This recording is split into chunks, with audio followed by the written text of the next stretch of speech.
Chapter 4396. Why do you want to see father all of a sudden?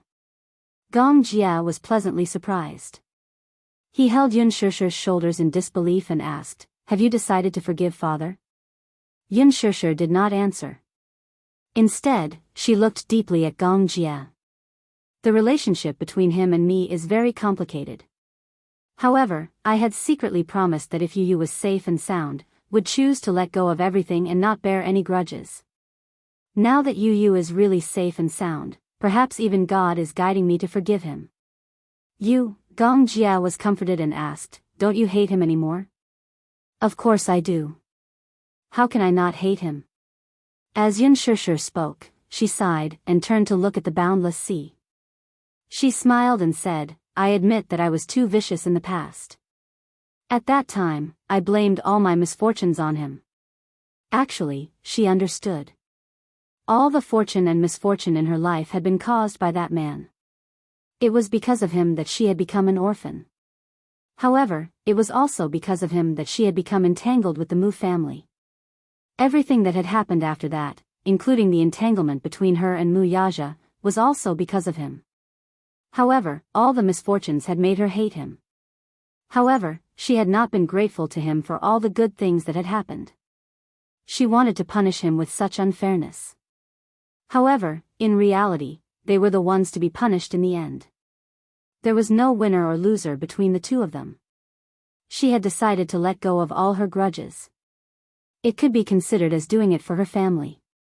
It was not good to be too vicious in her body and in her heart. Mu Yaja was also aware of her decision. She had already told him in advance and asked for his opinion.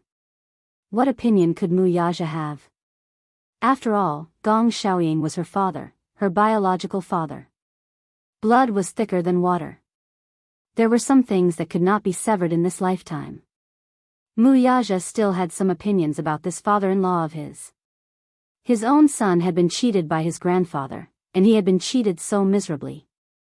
As a son-in-law, no matter how much he tolerated it, he still had a sense of propriety.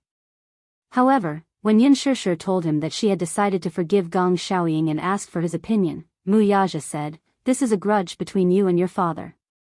It's not appropriate for me to get involved. However, no matter what decision you make, I will support you." Therefore, Mu Yaja left Dark Wind Island in advance and returned to the country. He wanted to leave Yun Shishir and Gong Xiaoying behind to deal with this matter. Gong Jia said, "If you really want to see him, I can arrange it for you right away." "There's no need for that." "Where is he?" "I'll go see him." Gong Jia was very surprised by her initiative and nodded his head as well. He made a phone call. "Jed, where is my father now?" Zephyr Island is huge. On the huge island, many corners were filled with cameras. Jed was the designer in charge of security. No matter who the culprit was, as long as he called him, he would be able to find them immediately. "Master is in the castle." He reported Gong Xiaoying's location and did not ask too much. Gong Xiaoying brought Yun Shishir to the castle. After entering the castle, Gong Jia first brought Yun Shishir to the living room. Then, he went to the study on the third floor to look for Gong Xiaoying. In the study, Gong Xiaoying was staring at the photo on the table in a daze. In the photo was a family photo of Yun Shishir and Mu Yaja. Gong Jia was also in the photo, and even Hua Jin was in it. However, he was not in it. This family photo was brought back by Gong Jia. Chapter 4397. He specially printed an extra photo and gave it to Gong Xiaoying. From then on, this photo replaced Mu Qingqing's photo in a photo frame and was placed on the desk. This was a place where he often saw it. Every time he felt tired, he would hold the photo and look at it for a while. His fingers caressed Yun Shishir's face, Yu Yu's face, Xiao Yichen's face, Yueao's face. This was a concern that he could not let go of no matter what. Other than that, he did not have any other thoughts. Originally, he was very obsessed with acknowledging Yun Shishir. He wanted to acknowledge her as father and daughter. Even if he had to resort to unscrupulous means, he would not give up until he achieved his goal. However, when he saw the series of pain that his decision had brought to Yun Shishir, it was impossible for him not to be upset. He realized how selfish his thoughts were. It was because of his selfishness that Mu Qingqing did not pick him up at the last moment. It was because of his selfishness that the daughter he cared about the most, who had been homeless for so many years, he had repeatedly hurt her because of his ignorance. He finally figured it out. Acknowledging her as father was not worth mentioning compared to his daughter living a good and happy life. Therefore, Gong Xiaoying did not ask for anything. As long as Yun Shishir could live a good and peaceful life, he did not ask for anything else. He did not expect to be forgiven. Although, if Yun Shishir would never forgive him for the rest of her life, perhaps this would become a heavier regret than Mu Qingqing. However, this was his own doing, and he could not blame others. Even if Yun Shishir really did not forgive him, it was only right. He did not force anything. He was staring at the family photo in a daze when a voice suddenly came from beside him. "Father," Gong Jie's sudden voice startled him. Gong Xiaoying looked up in surprise. When he saw Gong Jie pushing the door open and walking in, he immediately became serious. "Why did you come in without knocking?" Gong Jie said confidently, "I knocked on the door." "Are you deaf?" Gong Xiaoying was speechless. This kid was really becoming more and more impudent. In the past, she had always been well behaved in front of him. Gong Xiaoying awkwardly put the family portrait back to its original position. He cleared his throat and asked, "Your sister, did she leave?" "No." "Oh. How long does she intend to stay on the island?" When Gong Jie heard this, he was a little suspicious. "Father, are you chasing her away?" Cough, Gong Xiaoying glared at him awkwardly. "Why would I chase her away? It doesn't matter how long she stays on the island. He could afford to raise her for the rest of her life. He could even support the Xingyu financial group behind Mu Yaja, let alone Yun Shishir." Gong Xiaoying pretended not to care and said, "If she likes it here, then let her stay for a while. The scenery here is good. It's not bad as a vacation spot." Gong Xiaoying introduced the island as if he was introducing a vacation spot. He pretended to casually ask her to stay, which made Gong Jie not know whether to laugh or cry. At the same time, he felt a little sorry for her. Gong Xiaoying could not appear, but as a father, he definitely hoped that Yun Shishir would stay on the island for a few more days. This feeling was like knowing that his daughter was on the island. Although he could not see her, he felt inexplicably at ease. After the age of 50, Gong Xiaoying had this feeling. Some people, once you met them, you would not see them again. Life was long and counting down. Chapter 4398. There were too many regrets in his life. As time passed, he cherished this little happiness even more. There was a sense of security because she was by his side. Even if he couldn't see her, it didn't matter. Gong Xiaoying couldn't show too much concern and could only ask Gong Jie indirectly. "Does she like this place? Is she used to living here? Sometimes the sea breeze is strong and the waves are strong. As a man, you should protect your sister well." Gong Xiaoying asked one question after another, all of which were details. When Gong Jie heard this, he actually had the urge to cry. Gong Xiaoying had never shown this side of him before. He carefully tried to find out news about her from him. He wanted to give her the best and wanted her to stay on the island for one more day. That kind of cautious feeling was as if he would feel annoyed if she didn't like the small details.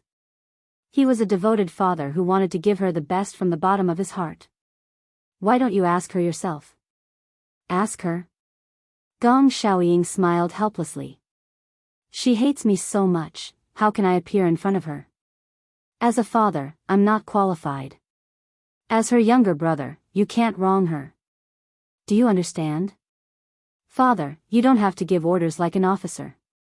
If she doesn't forgive you, are you going to hide from her forever?" Gong Xiaoying was unhappy. "When did I hide from her? Otherwise, why didn't you see her when she was on the island for so long?" Gong Xiaoying was a little angry. "So what if I see her?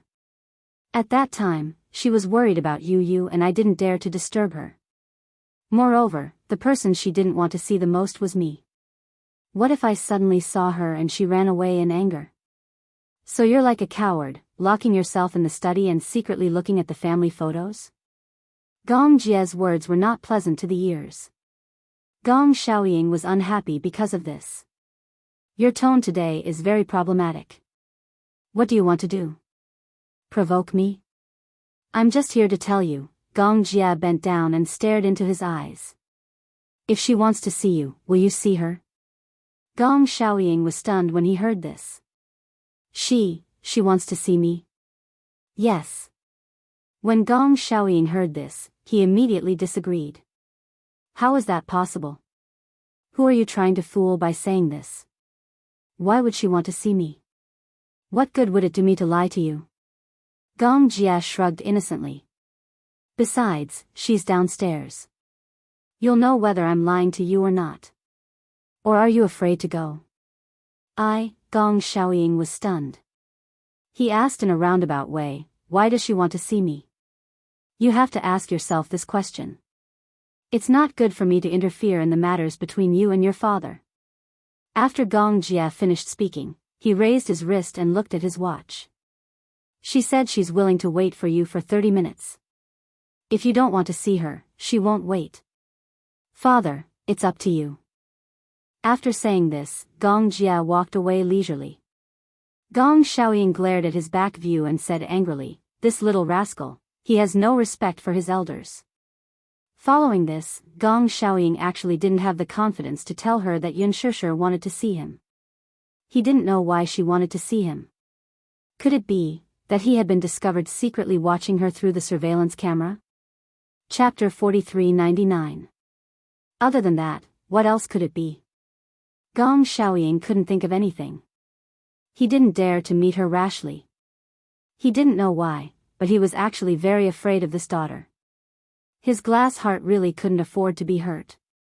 If they met again, she would mock and ridicule him, and then make it clear that they would never see each other again. Then where should he put the glass shards on the ground? But he couldn't accept not meeting her. At that time, Gong Jia would definitely mock him for being a coward. He thought it through. Gong Xiaoying decided to meet her.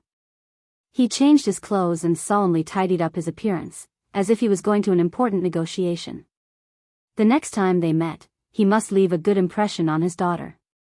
This was a father carefully trying to protect his dignity, and at the same time, he wanted to leave a perfect image in front of his beloved daughter.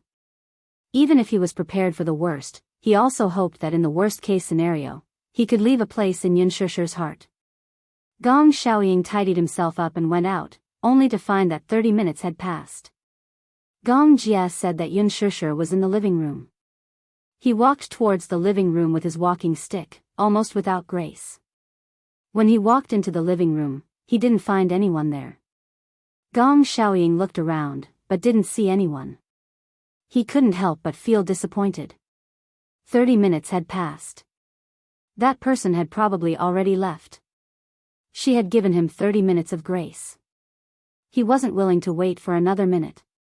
Gong Xiaoying was a little annoyed with himself for wasting so much time on his appearance. He couldn't help but feel a little depressed that she wasn't around. Gong Xiaoying sighed, turned around and was about to leave. But Yun Shishir's gentle voice suddenly came from behind him. Since you're already here, why don't you sit for a while? Gong Xiaoying's back stiffened. He turned around in surprise and saw Yun Shishir coming out of the bathroom.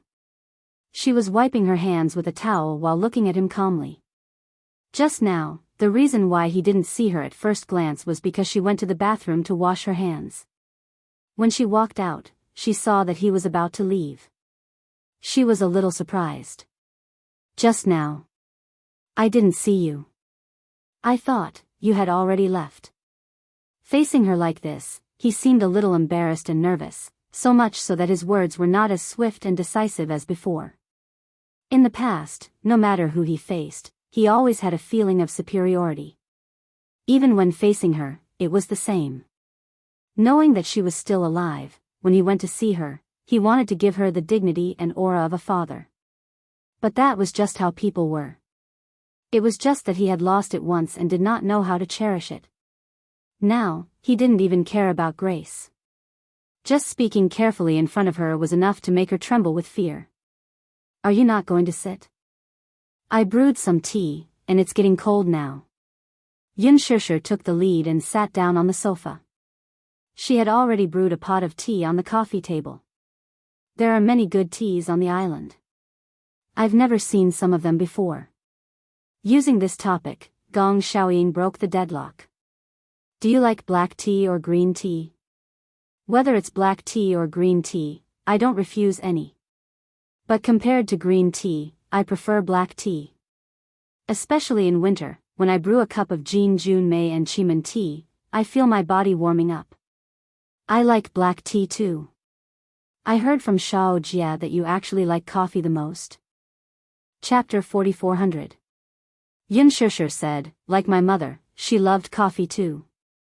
However, at that time, coffee was too expensive, so she would often brew flower tea to drink. Flower tea?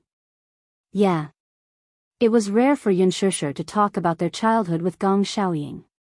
When I was young, I still remember the place where we lived. It was very small and simple. It was a typical old, run-down, and small neighborhood with only one bedroom and one living room. The place wasn't big. A monthly rent of 300 to 100 yuan was very expensive at that time. Although the living room and bedroom were very big, because there were 3 of us, my mother placed a small bed in the living room to train Shao Jia's independence. My mother and I slept in the bedroom. The kitchen wasn't big and the bathroom was small.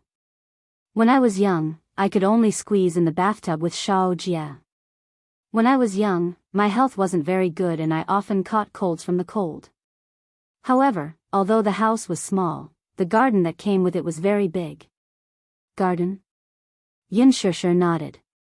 Yeah. I remember that when we first moved in, the garden was already abandoned. Although it's called a garden, it's actually just a flower bed surrounded by weeds and withered leaves. Mom was very satisfied when she saw the flower bed. Although 300 yuan is very expensive, she still bought it without hesitation. Gong Xiaoying said, your mother liked flowers and plants very much. Yeah, she was especially particular about them. After moving in, she spent a day tidying up the house and another day taking care of the flower bed. Oh, following Xianxia's description, Gong Xiaoying's heart calmed down. He couldn't help but imagine the layout of the house where the 3 of them rented and that small but warm little garden. My mother was very tired every day. Because she had to take care of us, it was inconvenient for her to go to work at the factory. Moreover, at that time, the Mu family was looking for her everywhere, so she was afraid. Therefore, she hid at home, washing clothes, sewing clothes, and taking care of the children. Sometimes, she would take some odd jobs back home. At the mention of Mu Qingqing, many memories flew in Xianxia's mind. Those memories were like a revolving lantern, appearing in her mind scene by scene. Even after so many years, she still couldn't forget Mu Qingqing's voice and appearance. Her every frown and smile made her yearn for her very much. Gong Xiaoying asked, what kind of odd jobs? The kind of assembly of small parts. She gets paid according to the number of parts she made. It cost 50 cents to make one. Every day, her mother would make 100. Although she could make 50 yuan a day, it was really tiring, it's really tiring. When Gong Xiaoying heard this, he frowned slightly and fell into deep thought. 50 yuan, at that time, to him, it was probably just a dessert. However, Mom was very optimistic, she didn't make a fuss, no matter how tired she was. Sometimes, when she couldn't get any work, she would happily go to the back garden to take care of her flowers and plants. But most of the time, she liked to sit by the window and look out. But we really don't know what she's looking at. Later, I found out. She was waiting for someone by the window. She was like a stubborn soldier. Even if she was wounded and exhausted, she still held her sword and held on to the last lonely city. Chapter 4401. I still remember that the neighborhood was quite messy. At that time, this small district was actually a slum area. There were also many workers who came to Shangjing to work. However, many drug addicts and people with criminal records lived there. When Mom came home from grocery shopping, people would often whistle at her. Every night, she would be afraid and lock the door several times. Sometimes, strangers would knock on the door in the dead of the night. Mom would be so scared that she would hide under the blanket and hug me, trembling. But little Jia is the only one who sleeps soundly every time. Gong Xiaoying listened carefully. He did not expect that Yun Shishir would be willing to tell him these things. However, these were exactly what he wanted to hear. He especially wanted to know how Mu Qingqing lived during that period of time. She must have had a hard time raising 2 children. Every time he thought of this, Gong Xiaoying's heart ached. However, what was the use of heartache? She had already passed away. Yun Shishir said, I remember that there was a period of time when everyone in the neighborhood was in a state of panic. This was because a murder case was discovered in the neighborhood.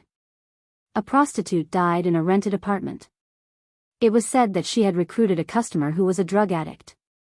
When he entered her apartment, his drug addiction kicked in and he asked her for drugs. She did not do this business at all, so where would she get drugs from? That customer went crazy and killed her cruelly. The corpse was left in the rented apartment and no one cared about it. The prostitute also had a child who was only 3 years old at that time. The police analyzed that after 7 days, the neighbors smelled a stench and called the police. When they came, the woman was lying in the living room and the bedroom door was locked. Every time she did business, the woman would lock the child in a room. After 7 days, no one cared about the child and the child starved to death. These stories were unheard and unimaginable by people at Gong Xiaoying's level. At that time, many people said that the murderer was a psychopathic murderer who was out to take revenge on society, especially on women who lived alone with children. They bullied such people. Before the case was solved, the entire neighborhood was filled with rumors. Mom was especially afraid, so she asked someone to come over and change the windows and doors. It's very hard to raise 2 children alone without a man to take care of them. Gong Xiaoying paused, somewhat puzzled. Didn't your mother think about getting married? Get married? When Yun Shishir heard this, she couldn't help but smile as if she was mocking her. You should know mother better than I do. Get married? Yes, she didn't have to worry about marriage. No matter what, her beauty was there. Anyone who liked her, regardless of their status, would be bewitched by her beauty. But then, little Jia and I would have a stepfather. She doesn't want us to be wronged. She felt that she would definitely be able to wait for the man in her heart, and that man would definitely not let her down. I didn't let her down. Gong Xiaoying said dejectedly, I thought that she didn't want to go with me, so I was very disappointed. I didn't know that she was under house arrest. After that, she secretly gave birth to you and Shao Jia. I only found out about this later. Yes. Yun Shishir's eyes reddened as she asked sadly, but didn't she send you a letter? Why didn't you look for her immediately? Gong Xiaoying was speechless. Chapter 4402. That was a crucial move. She couldn't leave him. He thought that if he dragged it out, there would be no problem. It wouldn't be too late to pick up Mu Qingqing after he was done with the matter at hand. And that business became the cornerstone of the Hurricane Group's future. But, because of a mistake, he lost the love of his life. He had always been confident, but he didn't expect that this decision would be the one he regretted the most in his life. He didn't go. You love the country, but you love the beauty even more. But between the beauty and the country, you chose the country. My mother, on the other hand, died without a status. Yun Shishir said with heartache, even in her final despair, she was still calling your name. I heard it, but in the end, she didn't see you. Gong Xiaoying's lips trembled violently. Every time he thought of that scene, just imagining it made his heart ache and suffocate. I'm sorry, Gong Xiaoying felt extremely guilty. He couldn't remember how many times he had apologized. Looking at the photo, looking out of the window, looking at the sky, sometimes dreaming of him, or thinking of Mu Qingqing, he would feel guilty and apologize. But he couldn't remember how many times he had apologized. Yun Shishir was indifferent when she heard that. She shook her head gently. I'm not here to blame you. Moreover, you don't have to apologize to me. Fate is sometimes like dominoes. If there's a missing link in the middle, the outcome will be different. It's also because of you that I met my true love and had 3 cute children. But Dad, the person you should feel indebted to is not me, but Mom. Dad, Gong Xiaoying didn't react at first, but he was really sensitive to the word, Dad. When he heard this sentence, he was stunned.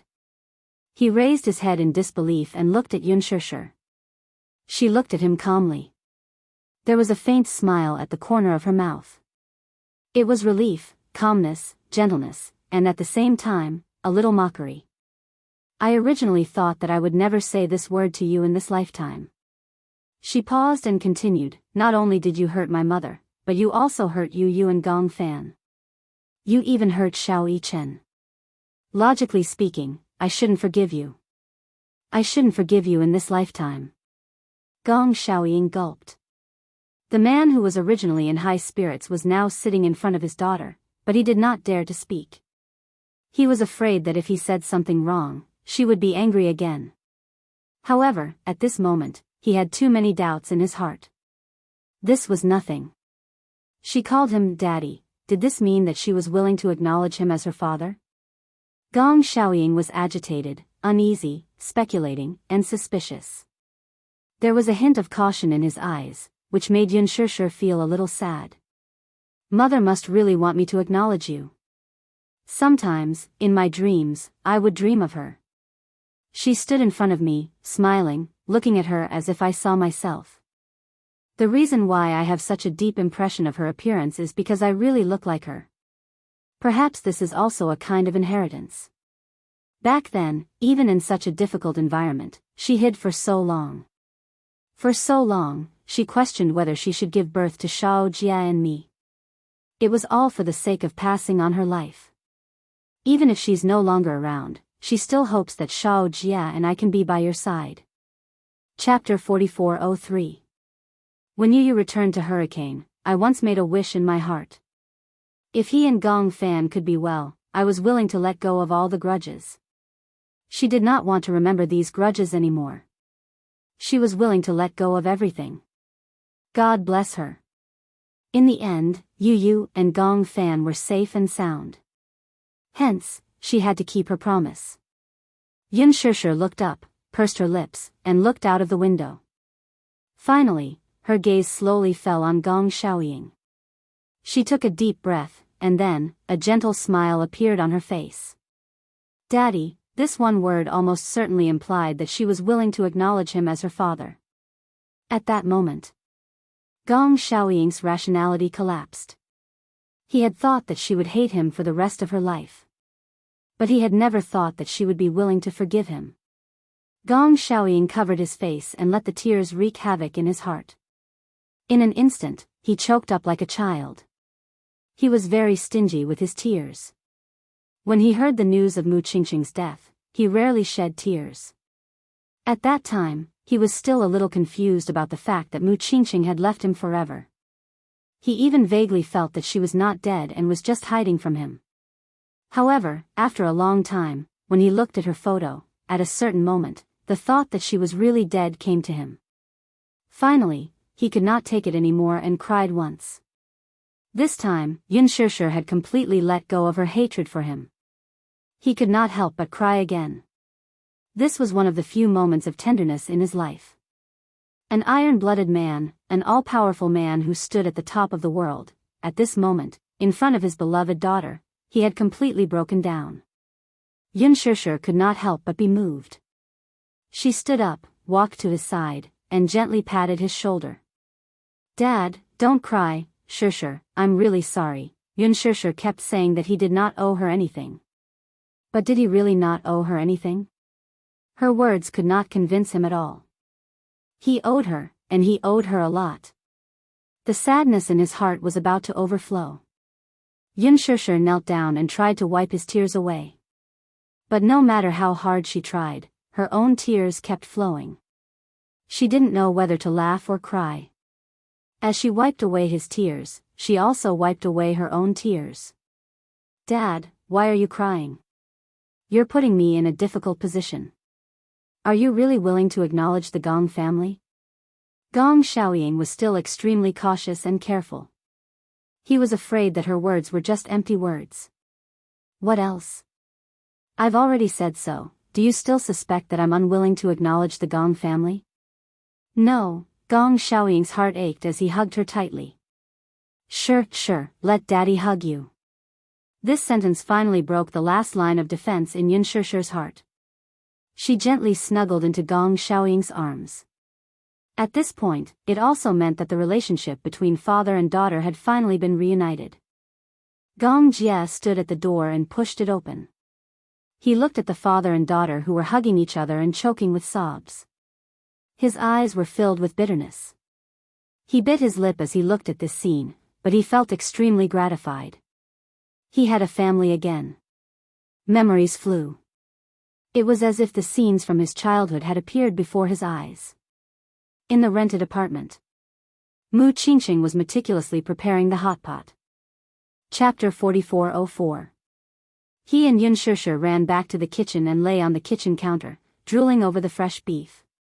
Mu Qingqing would urge them to wash their hands as she continued to prepare dinner with a smile. When the hot pot was ready and served to the table, the two little guys gobbled up the hot pot. They were not afraid of being scalded at all. As Mu Qingqing ate, she would suddenly stare at the empty table in a daze. The table in the rental house was a typical square table with the two little guys sitting on each side. Naturally, one side of the table would be empty. Mu Qingqing would often stand up, take out a set of cutlery, and place it on the table as if she had completed some kind of pious ritual. She had always wanted to have a family. The family she wanted was not a luxurious one. She only wanted a family of a few people, healthy and safe. Sometimes, Yunshishi would lie on the windowsill with her and stare in a certain direction without moving. She knew that her mother was waiting for someone. A man.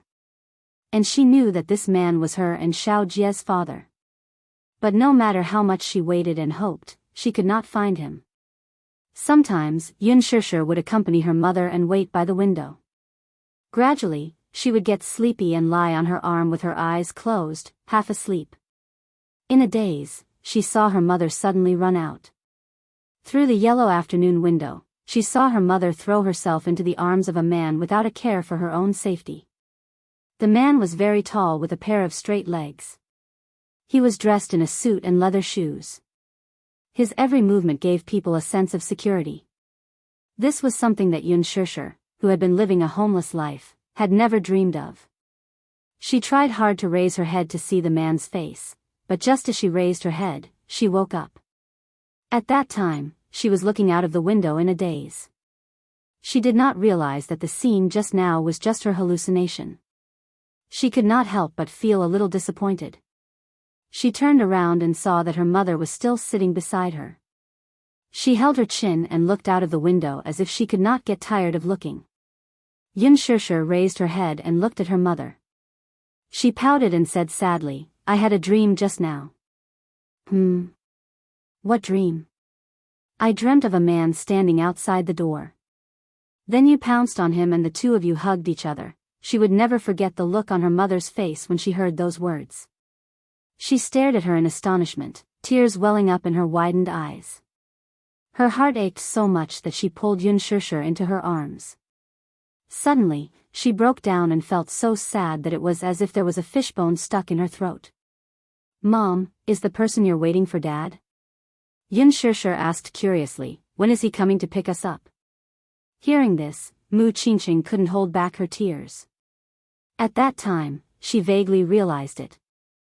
This man, perhaps she would never be able to wait for him in this lifetime? All this time, she had deliberately ignored and never considered this problem. Now, it was once again placed in front of her. Would she never be able to wait for him? "I can't wait any longer," Mu Qingqing muttered to herself. She seemed to be comforting her, but at the same time, she seemed to be convincing herself. "I can't wait any longer." Mommy doesn't want to wait any longer. However, his prophecy came true. She really didn't get to see him. Gong Jia leaned against the door. Suddenly, his heart palpitated violently. Mother, he could not bear to recall every frown, every smile, every voice, and every face. Chapter 4405. And he did not want to recall Muqingqing. Because once he recalled, once he really missed her, he would realize that there were some things in the past that he really could not go back to. Some people would never be there. He had been hypnotizing himself, deliberately not recalling the bits and pieces of the past. Until now, when he saw Gong Xiaoying and Yun Shishir hugging each other and reconciling, he realized that the father and daughter had finally recognized each other. If his mother was still around, she would be greatly relieved to see this scene. However, if his mother was still around, Yun Shishir would not have waited until now to reconcile with his father. Yun Shishir had never minded the hurt that Gong Xiaoying had caused her. She understood that no one could doubt Gong Xiaoying's feelings for her. However, she could not forgive him because this man had made her mother wait for a lifetime. Gong Xiaoying also never dared to recall. Just like that, more than 20 years passed. In these 20 years, women had appeared by his side, but gradually, he realized that he did not need women anymore. Some people's positions were really irreplaceable. Gong Jia could not stand it anymore. Affected by such an atmosphere, he looked a little lost. He silently turned around and walked down the stairs as if he had lost all his strength. On the way back to the room, Hua Jin and Gong Jia bumped into each other. Hey, Gong Jia, however, halfway through his words, Hua Jin paused and did not speak again. He was shocked to find that there was a clear tear stain on Gong Jia's face. No matter how hard Gong Jia tried to hold it in, he could not stop his sad tears. Gong Xiaoying had been waiting for Yun Shishir's forgiveness, but he did not have any expectations. Just like how Muqingqing did not have any expectations when she waited for him. However, more than 20 years later, Yun Shishir finally forgave Gong Xiaoying. Her forgiveness also seemed to mean that Muqingqing had forgiven Gong Xiaoying. He finally realized that his mother had finally met the man in her heart that she had been thinking about all this time. For so many years, he had always had a vague feeling. That was, his mother was clearly still by his side and had not gone far away. Sometimes, in his dreams, he could still clearly see his mother's voice and face. Perhaps he did not realize it in his heart, but he actually hated Gong Xiaoying. Now, he should really let go of all this. What's wrong? Hua Jin was a little surprised by Gong Jia's soullessness and walked over. When Gong Jia saw him, he did not say a word as he gently clasped his hand on his shoulder. Don't move, what are you doing? Let me. Gong Jia leaned his head weakly on Hua Jin's shoulder. His weight almost all of his bodies was almost all. SSS, to be, he chooses. At night, Gong Xiaoying was sleeping on the bed when he suddenly felt a little inexplicably uneasy. In a trance, he was half awake and half asleep. Although his mind was very clear, his consciousness had already entered the dream. In the dream, he clearly saw that he was standing in a very dilapidated neighborhood. This was a very backward residential area. Chapter 4406. Gong Xiaoying slowly walked around the neighborhood aimlessly. The sound of children playing could be heard from the neighborhood. It seemed to be noon. He could vaguely hear the sound of cooking through the open windows of some houses. Soon after, someone called the playful children home for lunch. Beneath his feet was a newly poured cement road. This road seemed to have been an ordinary mud road before, but after the city's construction, it was transformed into a cement road. However, it seemed to have been modified bit by bit. As a result, the road had a patch-like feel. Piece by piece, it gave a very shabby feeling. Suddenly, he walked to a residential area and stopped in his tracks. From his point of view, he could see a courtyard. It was a small courtyard, but it was neatly maintained. Green grass, wisteria, and beautiful Chinese roses decorated the originally dilapidated courtyard. He could not help but be attracted by the courtyard. He slowly walked a few steps closer, but he was unexpectedly bumped into by a few naughty children. The group of children obviously did not notice him, a foreigner, and did not have time to greet him. They chased after him and ran away. Shao Jia, wait for me, a voice attracted his attention. He turned around and saw a delicate and pretty little girl running past him in a huff. In front of her, a little boy who was about her height was waiting for her. "Hurry up. You're running so fast. How can I keep up? You're running too slow. We just finished eating. Don't run so fast." "Okay." Hand in hand, the two boys ran off again. Gong Xiaoying's gaze was deeply attracted by the two children. He watched as they ran further and further away.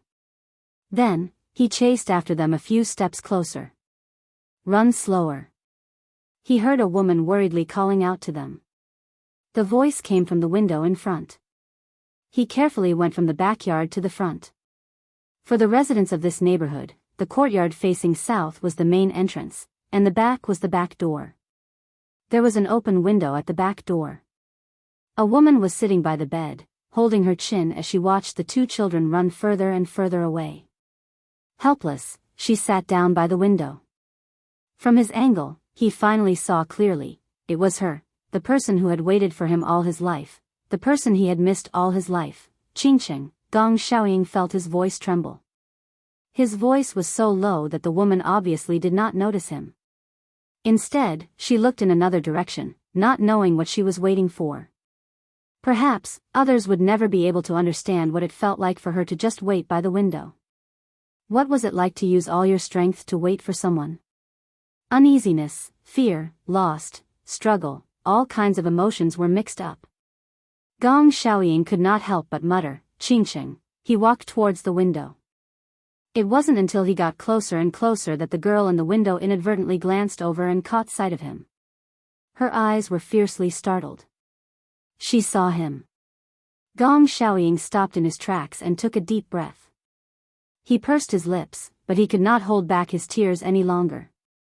After brewing in his throat for a while, he finally spat out a mouthful of turbid air. His eyes were red as he looked at her. His heart was filled with longing. "It's me," he spoke in a hoarse voice. The woman stood up abruptly and pushed open the window. Chapter 4407. They were not far apart, so he could see the expression on her face. Surprise, surprise, shock, panic. Mu Qingqing covered her mouth, but she did not have the same self-control as him. Tears kept rolling down her cheeks. Xiaoying, perhaps Mu Qingqing didn't expect that she would be able to see him again in this lifetime. She hurriedly pushed open the door and walked towards him. However, when she got closer, she immediately stopped in her tracks and maintained a distance of 3 meters from him. She didn't dare to take a closer look. The two of them faced each other, and there was a feeling of homesickness. She was afraid. When she got closer, she recognized him, but it was not him. He was also afraid. When he got closer to her and hugged her, it was all a dream. Mu Qingqing's eyes were already blurred by tears. Is it you?" she carefully confirmed. She was not sure if the man who suddenly appeared in front of her was the man she had been waiting for. Gong Xiaoying smiled helplessly. The corners of his lips curled up as his brows furrowed tightly. He took a deep breath and choked with sadness. "Qingqing, it's me, Xiaoying, is it really you?" Mu Qingqing tried to take a few steps closer to him. She looked at him carefully until she was sure that the man standing in front of her was the man she had been thinking about and waiting for. She could no longer suppress her emotions and completely broke down. "You're here. You're finally here," she had waited for so long. Mu Qingqing sadly threw herself into his arms and asked hoarsely, "Why are you only here now?" "I've waited for so long, why are you only here now?" Mu Qingqing nestled in his arms. Her tears could not help but wet his lapel. Gong Xiaoying carefully hugged her, afraid that he would hurt her if he hugged her too tightly. Or perhaps, he was afraid that this was just a long dream. If he hugged her too tightly, the person in his arms would turn into ashes when he woke up. Mu Qingqing hugged him tightly, and he hugged her tightly as well. Even if it was just a simple hug, they had waited for more than 20 years. Mu Qingqing sadly said, "I thought I would never be able to wait for you again." She used the last of her strength to force the words out of her mouth. "I thought I would never see you again in this lifetime. How could that be?" Idiot, aren't I here now? Gong Xiaoying hugged her tightly. Qingqing, don't be afraid. I'm here to take you home. Her whole life, she had been drifting around helplessly, with no one to depend on. Just like migratory birds, they would never have a harbor to rest in. Hearing his words, Mu Qingqing was overjoyed. Really? Will we have a home? Yes. This family has me, you, little Jia, and Shishir. Gong Xiaoying looked at her and sobbed even harder. Let's never be separated again, okay? He held her face in his hands and scanned her features inch by inch. He desperately wanted to take a few more glances at her. She was still as beautiful as before. She had jet black hair and mesmerizing eyes. They were watery and lively, as if they were carrying thousands of stars. She stared at him as if he was the only one in her eyes. How could she not want to take a few more glances at him? Gently holding his face, Mu Qingqing tiptoed and took the initiative to kiss his forehead. Xiaoying, I don't regret. She did not regret waiting for him for so long. Chapter 4408. Xiaoying, Mu Qingqing stood on her tiptoes and gently kissed his forehead, the tip of his nose, and the edge of his lips. Finally, a soft kiss landed on his lips. Gong Xiaoying was immersed in the bliss of this kiss. He closed his eyes and his eyelashes trembled violently. Was this a dream? Vaguely, there seemed to be a voice that was asking him silently. Qingqing, am I dreaming? Dream? Mu Qingqing laughed. How could it be a dream? I'm still worried and scared. Is this a dream? Qingqing, Gong Xiaoying finally couldn't hold it in anymore. He buried his face in her neck and couldn't control his tears anymore. I miss you so much. These 4 words couldn't express how much he missed her. He seemed to recall the first time they met. She was beautiful and moving. She looked back and smiled, and he fell in love at first sight. When they were swimming in the lake, he hugged her and kissed her ear, telling her how much he loved her. She wasn't the only woman he had. However, there were many women who passed through his life, but she was the only one who left such a deep impression. I miss you so much. Gong Xiaoying's tears fell and burned her skin. He really missed her. Every time he woke up from a dream in the middle of the night, he felt as if he was suffocating when he thought that he would never be able to hold her in his arms again. He had also been young once, and he had also made a solemn vow of undying love with her. However, he made her wait for so long. In the end, she didn't see him. Xiaoying, I miss you too. Mu Qingqing held his face and gently kissed his lips. However, he gradually realized that there was an empty space in his arms. He opened his eyes and saw that Mu Qingqing's body was gradually becoming transparent. Qingqing, he suddenly panicked and reached out to grab her hand. However, the moment he reached out, his hand passed through her body. It was as if countless petals gathered together and were blown away by the wind. Mu Qingqing's gentle smile was gradually buried by the petals. Finally, it was blown away by the wind. Gong Xiaoying abruptly sat up on the bed. Only then did he realize that everything he had just seen was actually a dream. In his dream, he saw her. It was as if he had returned to the place where she had been waiting for him. She was still standing guard there. However, the ending was different from reality. He had found her, and she had waited for him. The regrets of this life seemed to have come to an end because of this. Was it really just a dream? Or perhaps, she had never left. It was as if the two of them had fulfilled their long-cherished wish through this dream. Gong Xiaoying's eyes became a little blurred. He got out of bed and walked to the window. Outside the window, the horizon in the distance was gradually turning bright. He believed it. Mu Qingqing didn't leave. As long as his longing for her remained, this longing would bring him to the end of the other realm, to the place where she was. And she would rely on his longing for her to return to the dream and meet him again. Love would convey each other's beliefs to the other side. Please remember me. Although goodbye must be said. Please remember me. Tears don't fall though I must go far away from you. You live in my heart. In every night of separation I sing a song for you. Please remember me. Although I must go far away, please remember me when I hear the sadness of the guitar. This is the only proof that I am with you until I hug you again. Chapter 4409. Gong Jie vaguely felt that someone was sitting by the window. He forced his eyes open and saw a familiar figure sitting by his bed. It was a woman. Gong Jie furrowed his brows as a hand seemed to be gently placed on his forehead. You're awake? What's wrong? Do you have a headache? Mu Qingqing's gentle voice rang in his ears. Was it his mother? Gong Jie suddenly felt a lump in his throat. He leaned over and subconsciously hugged her waist. Mom, slap. Slap. Slap. The hand that was originally on his forehead began to gently pat his face. A voice filled with disdain sounded in front of him. Wake up, wake up. Gong Jie finally woke up and opened his eyes wide. At this moment, a beam of sunlight shone in from the window. He realized that the sky had cleared up. The sun was high in the sky and it was shining brightly. Under the bright sunlight, he finally saw the person in front of him clearly. Hua Jin stared at him speechlessly. Gong Jie suddenly sat up from the bed and grabbed him by the collar. What are you doing? Hey, what are you doing? Why are you glaring at me so fiercely? Hua Jin looked aggrieved. I worked so hard to take care of you for the whole night. You? Take care of me? Gong Jie expressed his doubts. What about me? Hua Jin sized him up and asked tentatively, what do you mean? Have you forgotten what happened last night? What happened last night? Gong Jie frowned and looked at Hua Jin. He suddenly said something that almost made Hua Jin choke to death. Did we sleep together? Could it be that he mistook Hua Jin for a woman and something happened?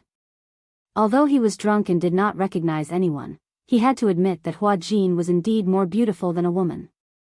However, he was not the kind of man who would mess around after drinking. Hua Jin's face immediately turned red. Are you out of your mind? Gong Jie snorted, then tell me what happened last night. Yesterday, you were drunk.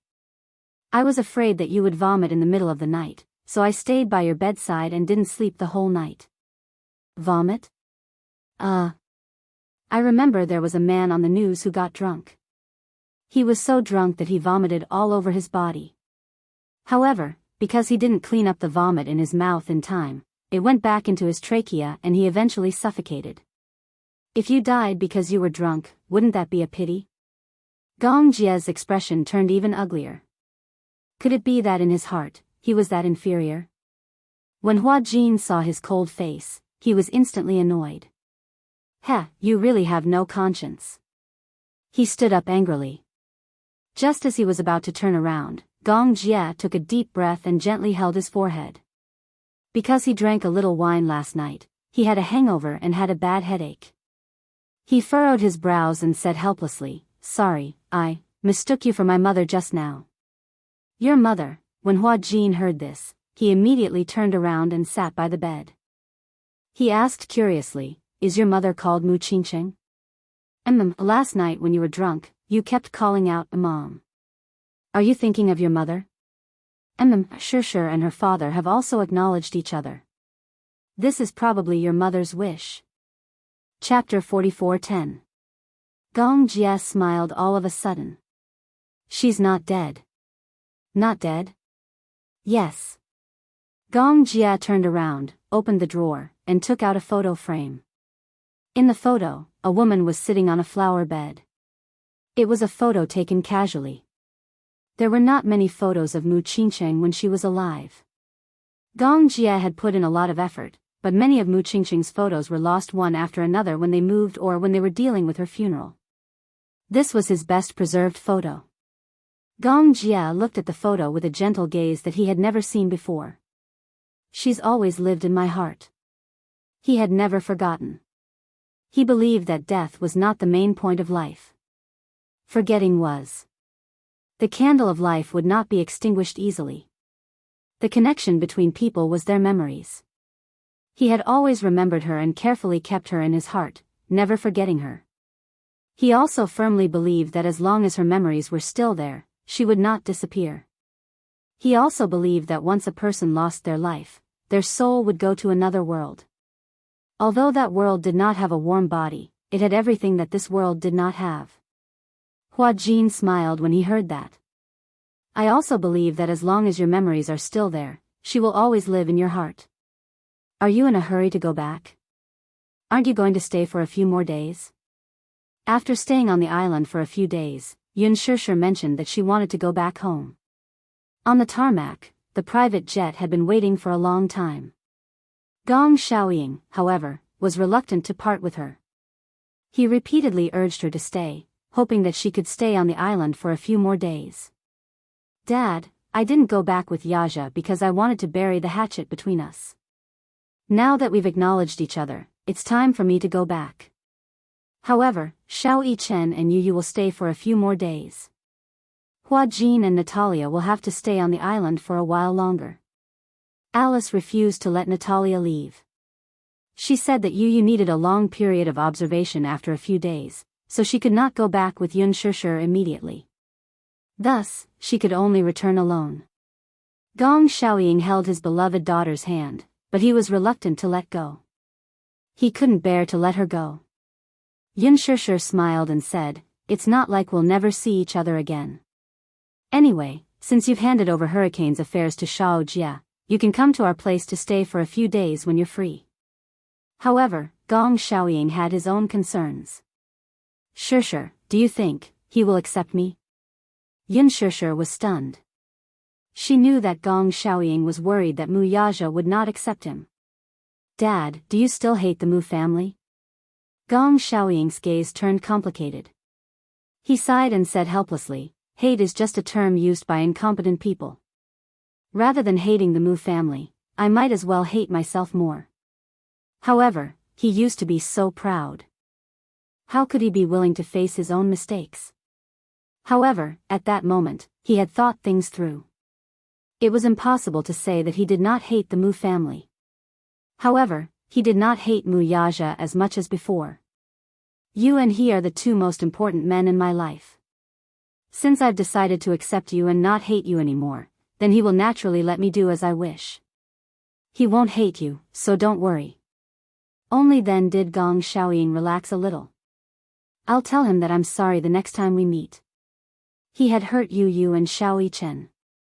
This was his apology to Mu Yaja. Chapter 44:11. Yun Shishir was surprised that a man with such a high status like Gong Xiaoying would take the initiative to apologize to a junior like Mu Yaja. Gong Jia stepped forward and said to Gong Xiaoying, "Dad, it's getting late. Let sister go back early." Gong Xiaoying also nodded and watched Yun Shishir board the plane. The group of people waited until the plane broke through the clouds and left the tarmac. Yun Shishir returned to the country, leaving Hua Jin and the three little guys behind. Natalia's situation was not optimistic. Hua Jin was worried every day and night. Yu's condition was stabilizing, so Alice and Romenka focused more on Natalia. During the few days when Natalia was in the lab, Hua Jin and Gong Jia would accompany and protect her. Romenka and Alice discussed whether they should use Yu's treatment plan on Natalia and combine the two personalities into one. Alice was a little hesitant. Everyone's situation was different. Just like the same illness, the same treatment plan, but the results might be different for everyone. For example, taking medicine. Some people could use penicillin treatment without restraint, but some people were allergic to penicillin and could not use such medicine. Alice was worried about exactly what Romenka was worried about.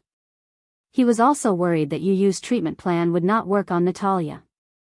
Therefore, he proposed to bring Natalia back to his lab and work with other authoritative experts in this field to develop a treatment plan suitable for Alice. Alice agreed. When Alice wanted to take Natalia away, Hua Jin was naturally worried and wanted to go with them. He asked for Gong Jia's opinion, and Gong Jia agreed. After packing their luggage and setting the flight route, Alice and Romenka boarded the plane together with Hua Jin and Natalia on a sunny day. Alice and Gong Jia agreed that they would contact him as soon as they arrived at their destination. However, a day and a night passed, and Gong Jia did not receive a call from Alice. He sent a video call to Hua Jin, but there was no response for a long time. He thought that the group was too tired from the trip and went to bed early after arriving at their destination, so he did not pay much attention. However, on the second day, and the third day, Gong Jia still did not receive a call from Alice. He could not sit still anymore and contacted the person in charge of Romanka's private lab. However, he was told that Romanka and Alice did not return to the lab. This time, he could no longer keep his calm. Just like that, the group of 4 disappeared without a trace. He sent someone to investigate the flight that Alice and Romanka were on. After the investigation, his subordinate came back and told him that the flight had changed its route midway, but the flight route had been cut off. Generally speaking, the flight route would be reported back to the headquarters during the flight. However, the plane carrying the 4 of them lost contact halfway through the journey. Some of his subordinates speculated that the plane might have been hijacked by terrorists and lost contact with them. Gong Jia could no longer keep his calm. This plane was under his private name, and the body of the plane had a particularly eye-catching logo of the Hurricane Group. Usually, when he went out, what he was most afraid of was not the weather suddenly worsening, but the terrorists who were waiting for an opportunity. Chapter 44:12. The flight route from Dark Wind Island to the research lab where Romanka was located was very long. They needed to stop midway before continuing their flight. The stopover was about 5 hours long. However, even if they stopped for 5 hours, they should have arrived at their destination long ago. Unless there was an accident. Some people analyzed and suspected that terrorists had already found out the flight route of the plane. Moreover, they might have hijacked the plane when it stopped midway. Hijacking? They did not rule out that possibility. However, who could have hijacked the plane? There were too many possibilities. Hurricane Group had many enemies, especially in the Nanzhou and Zhongdong regions. There were many organizations that hated Hurricane Group. Guessing based on this alone was undoubtedly like looking for a needle in a haystack. Gong Jia was a little annoyed. Choosing to let them take the Hurricane Group's private jet was probably his biggest mistake. If they had really been hijacked, Gong Jia was 100% sure that these people must have come for him. However, there were no results at the moment. Therefore, these could only be categorized as guesses and could not be confirmed. However, as the investigation deepened, they basically ruled out the possibility of a plane crash or an air accident. Yu Yu and Xiao Yichen were on Dark Wind Island. They originally planned to return to China in a few days. However, something happened to Hua Jin and Alice, so their plan to return to China was temporarily put on hold. Someone was targeting Hurricane Group. There was no news for a few days. The people sent to investigate always returned empty-handed. Even if they had really been hijacked, they should have stated their conditions. Even if they had encountered extreme terrorists and perished together, they should at least want to see the person if he was alive, and the corpse if he was dead. There was no news at all. There was really no news at all. If they did not explode in silence, they would perish in silence. For a few days, Gong Jia's mood was very low. He did not know whether Alice and the others were safe or not. However, Yu Yu repeatedly comforted him that no news was the best news. However, Gong Jia did not think so. He had never been hijacked. There were countless terrorists eyeing him, but every time he went out, Hurricane would go up and down, eyeing him covetously. The mercenary group he sent out was enough to annihilate a medium-sized armed organization. No matter how many people had their eyes on him, it would be difficult for him to break through. However, there were many side branches of the Gong family who had encountered terrifying kidnappings. The hurricane grew stronger day by day. At the same time, walking on the edge was like walking on thin ice. Every step was frightening. He remembered that when Gong Jia was not yet 18 years old, he had heard of something. Ever since he was young, one of his older brothers who had always bullied him in the Gong family was kidnapped. Rumor had it that she was abducted by a group of anti-Japanese martial artists. Following that, she was placed under house arrest for 3 months. It was said that in order to prevent him from escaping, the martial artists directly cut off the tendons in his arms and legs. In the end, Hurricane paid a hefty price to redeem him, but when he came back, he was no different from a cripple. A ransom of 50 million was just a small sum to Hurricane. The reason why he generously offered 50 million was to protect the dignity of the Hurricanes. In the end, these militants did not end up well. They dared to go against the Hurricanes, but in the end, they suffered a double loss and were ruthlessly oppressed by the Hurricanes. However, the life of the person who was kidnapped was ruined. Chapter 44:13. Originally, a high-spirited young man, after experiencing an inhumane kidnapping, returned to Hurricane, but he was depressed. In the end, his wound became infected and worsened. In the end, he died young. After experiencing this incident, Gong Jia deeply understood that in this world, the strong preyed on the weak. It was easy to go up the mountain, but difficult to go down.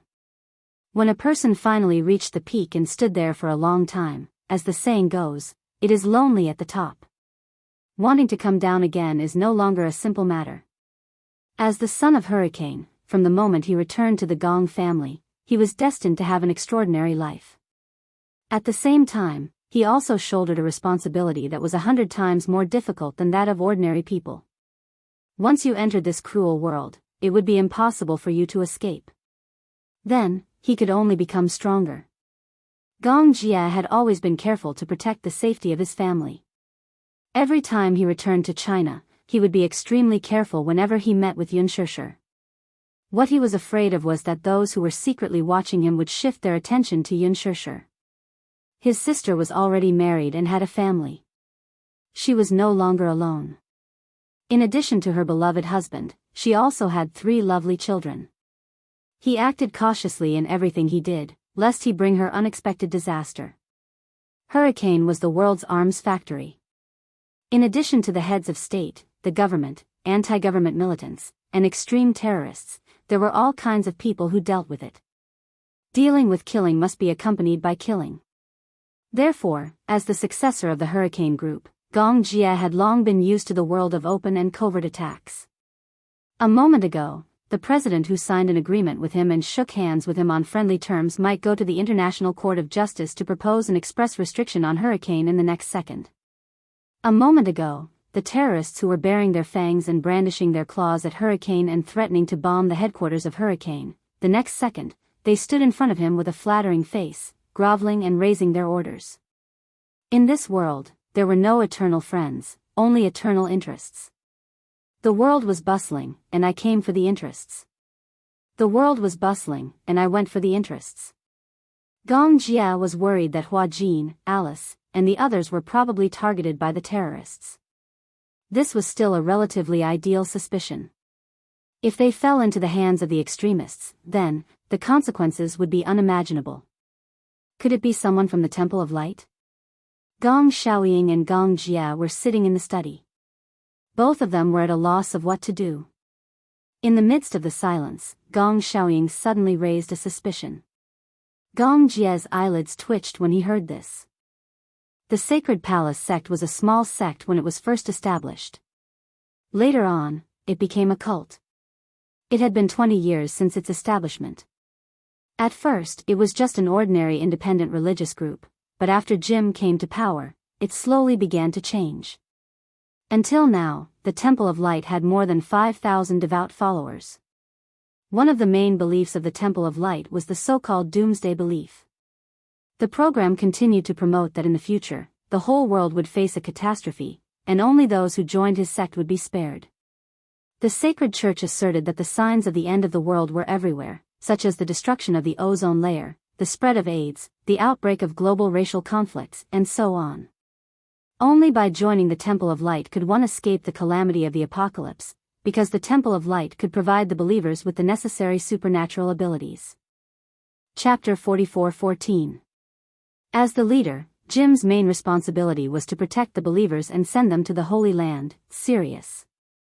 In ancient Greek and Roman mythology, Sirius was the star where the gods gathered and had boundless magical power. Didn't the leader of the Sacred Hall, Jim, try to sign an order with you some time ago?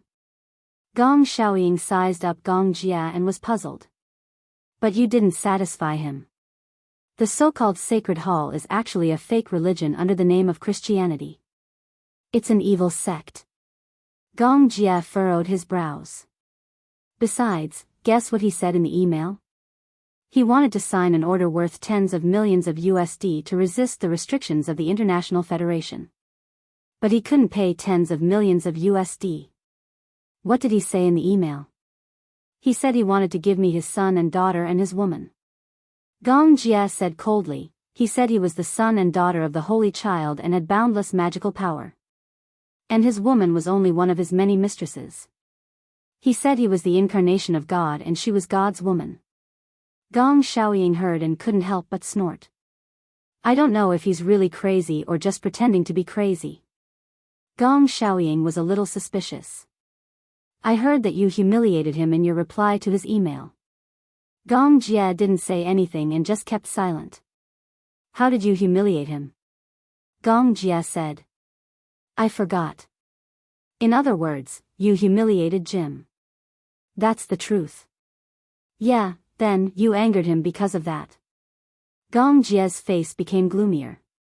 He didn't dare to imagine that it was really someone from the sacred hall. If it was true, then he couldn't sit still anymore. Gong Xiaoying said, I've already warned you. Stop people like the sacred hall if you can avoid them. Even if you're at a disadvantage, don't fight them head-on. They're barefooted and aren't afraid of anything. When they go crazy, they'll ignore everything. But I can't sign this order with him. Gong Jia didn't think he did anything wrong. If they get their hands on the arms worth tens of millions of dollars, who knows how crazy they will be. But you shouldn't have humiliated him like that. Gong Xiaoying went straight to the point again. You clearly know that there's something wrong with their brains. People like Jim would even think that he's a god and that his deal with you is a gift to you. If you reject him, you're going against God's will. He'll definitely teach you a lesson. Is the Sacred Hall sect so arrogant? Heh. Gong Xiaoying curled his lips coldly. What you know about the divine Sacred Hall is superficial. Do you know that the development of the Sacred Hall sect came from the remnants of the Sacred Hall sect? These were all brainless people. Those who were afraid of hurricanes were all clear-headed. However, why would these brainless people be afraid of hurricanes? Perhaps in their eyes, hurricane is just a vassal. The remnants of the Sacred Hall sect. The Sacred Hall sect is the evil cult that developed with the old Jinshan but was destroyed by the Federal Bureau of Investigation because of the bombing of the American International Federation's government building? Yeah. I see. Gong Jia narrowed his eyes. His thoughts gradually fell into a deadlock. If it was really done by the Sacred Hall sect, then, he didn't dare to make a rash judgment. Chapter 44:15. Gong Xiaoying looked serious. If you can protect Alice, then protect her. After all, she is a senior member of Hurricane. Don't force her. Gong Jia's face turned even colder. He suddenly stood up, turned around, and looked at Gong Xiaoying. Hua Jin, Alice, Natalia. Not one less. Gong Jia turned around and left the office. Kira, send me all the information about the sanctuary. Gong Jia ordered to investigate all the information about the sanctuary. Yu Yu's face turned pale when he heard that it might be the sanctuary that did it. He knew a lot about the sanctuary. Uncle, do you know about the dark web? Gong Jia was surprised that Yu Yu mentioned the dark web to him. I know a little. The dark web was something that very few people who lived in peaceful countries could come into contact with during peaceful times. However, the dark web was very famous. There was a rumor that an international student from an American university was kidnapped. It was said that the murderer had already noticed the victim from the beginning and was lurking around her. However, no one knew whether the victim was dead or alive, or where she was now. Some people guessed that the victim might have been moved to an unknown place by the murderer. She might have died, or she might have suffered a fate worse than death. Do you know how those videos on the dark web came to be? What are you trying to say?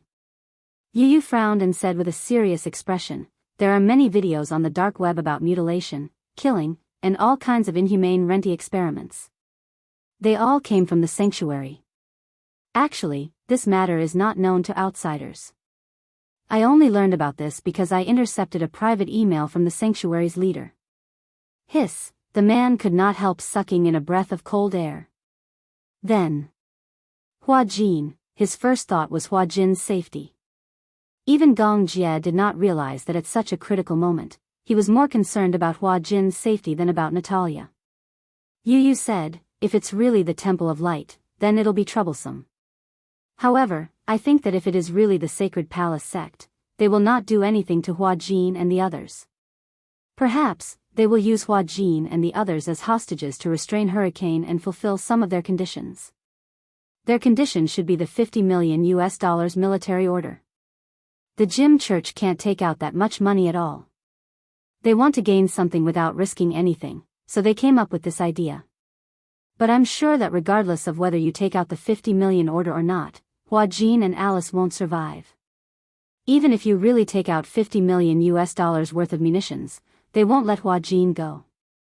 Gong Jie felt a chill in his heart. Chapter 44:16. Gong Jie felt a little helpless. Facing the cult, he had no idea what they would do. He said, the sacred shrine is sinister and cunning. I didn't expect them to do this. But no matter what, if it's really the sacred shrine, then even if there's only a 1 in a million chance, I won't give up on anyone. Yu also agreed. Just as everyone was panicking, Hurricane suddenly received an email. There were a few photos attached to the email, and it was also a threatening letter. However, it also confirmed Gong Xiaoying's terrifying guess. An account with the name Divine Shrine Sect sent an email. There were a total of 5 photos. 4 of them were photos of Alice, Natalia, Hua Jin, and Romanka. They were tied to chairs with black hoods over their heads. Alice, in particular, was covered in wounds and bruises. Hua Jin, on the other hand, was in no better shape. Although Natalia was a child, she wasn't treated well because she was a child. She was also covered in wounds. There was another photo that Gong Jie was shocked when he saw it. In the photo, the 4 of them had their hoods removed and were kneeling on the ground. In front of them were the decapitated bodies of the crew members. It was a very intimidating photo. Glorious decapitation. The sacred shrine had done a lot of dirty things. Their usual method was to imitate extremist terrorist organizations and use decapitation to intimidate their followers. In the sacred shrine, the church set up free cafeterias, day care centers, elderly clinics, and other social services. The followers of the sacred shrine were people who felt hopeless in life and couldn't get help from society. They were drug addicts, elderly, and lonely people. They were dissatisfied with the reality of society and felt that their future was bleak. They were terrified of nuclear war. Many of them were influenced by nihilism and thought that life was impermanent and that living was a kind of pain. Therefore, after they joined the church, they often talked about suicide. The leader of the sacred shrine even organized a mass suicide drill in Guyana. However, some followers were influenced by the ugly methods of the church, especially when they learned that leader Jim stole followers' property, faked miracles, severely punished followers, and called himself the new savior. Therefore, some followers wanted to leave the organization and secretly escape. Running away from the church was considered a betrayal. Anyone who betrayed the church, once discovered, would face a glorious execution. The Divine Palace believed that only with a complete body could one ascend to heaven after death.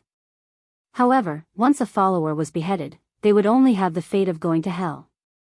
The church would even behead these traitors in front of thousands of believers to serve as a warning to others and serve as a deterrent. This tactic was extremely intimidating, and the church had tried it many times. Gong Jie realized that all the crew members had been beheaded. It was obvious that Natalia was not in a good mental state. At such a young age, she had witnessed such a cruel scene with her own eyes. She must have suffered quite a shock. But looking at Alice and Hua Jin, it was clear that they were still calm. Only Romanka was on the verge of collapse. Alice had seen this kind of scene many times, and Hua Jin deeply understood that fear, uneasiness, and fear could not change one's fate. Instead, these emotions would only make one feel isolated and helpless. Comparatively speaking, it was better to remain calm. Chapter 44:17. However, Romanka was quite shocked, and his mental state was not good. Sacred Shrine Sect. Yu looked at the photos attached to the email and slammed the screen. It's really the Sacred Shrine Sect. Gong Jia was annoyed and humiliated to the bone. These damned evil cults. This email was clearly a provocation to him. Other than the photos, the email also stated that if he wanted to redeem the 4 hostages, he would have to continue the unfinished agreement between the 2 parties. Just as Yu expected, this Jim was ambitious. He really wanted to get something for nothing. In the email, the church stated that they would give Hurricane half a month to prepare the contents of the order. Within half a month, if they did not prepare the contents of the order, they would immediately execute the 4 hostages. Jim was so smart that he was sure that among the 4 people he kidnapped, there must be someone Gong Jia cared about the most. Tens of millions of dollars was not worth mentioning to Hurricane. However, these hostages were worth far more than tens of millions of dollars. Gong Jia gritted his teeth in hatred. He knew that with his identity, he would face such threats every day when he was not around. The Sacred Shrine Sect was the biggest tumor that Hurricane had to face. Hurricane had offended the Sacred Shrine Sect before. In the beginning, Gong Jia was not willing to sign the order with the Sacred Shrine Sect because the Sacred Shrine Sect was an anti-world and anti-human evil cult. If the Sacred Shrine Sect really got the order of tens of millions, it would be a disaster for the whole world. At that time, as Hurricane, they would be in a difficult position. Therefore, Gong Jia decisively refused and was prepared to fight against the Sacred Shrine Sect to the end. He thought that when the time came, he would use the International Federation's anti-evil cult authority and the United Nations deployment to eradicate the Sacred Shrine Sect. However, he did not expect the Sacred Shrine Sect to make the first move. Gong Jia ordered, immediately forward this email to the International Federation. Send it secretly. He planned to use this to cooperate with the International Federation. Hurricane had always been against the International Federation. Gong Jia was even at the top of the International Federation's wanted list. However, as the saying went, there were no eternal friends and no eternal enemies. There were only eternal interests. In front of the Sacred Shrine Sect, the International Federation naturally had a common enemy like the Sacred Shrine Sect and temporarily cooperated with Hurricane. Although it was a temporary alliance, at least they had a higher chance of winning.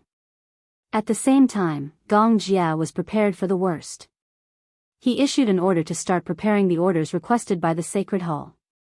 2 nuclear weapons, 3 in 1, and countless military munitions and ammunition. At the same time, the International Federation quickly replied to Hurricane's email. They expressed that they were willing to cooperate with Hurricane to eradicate the Sacred Shrine Sect.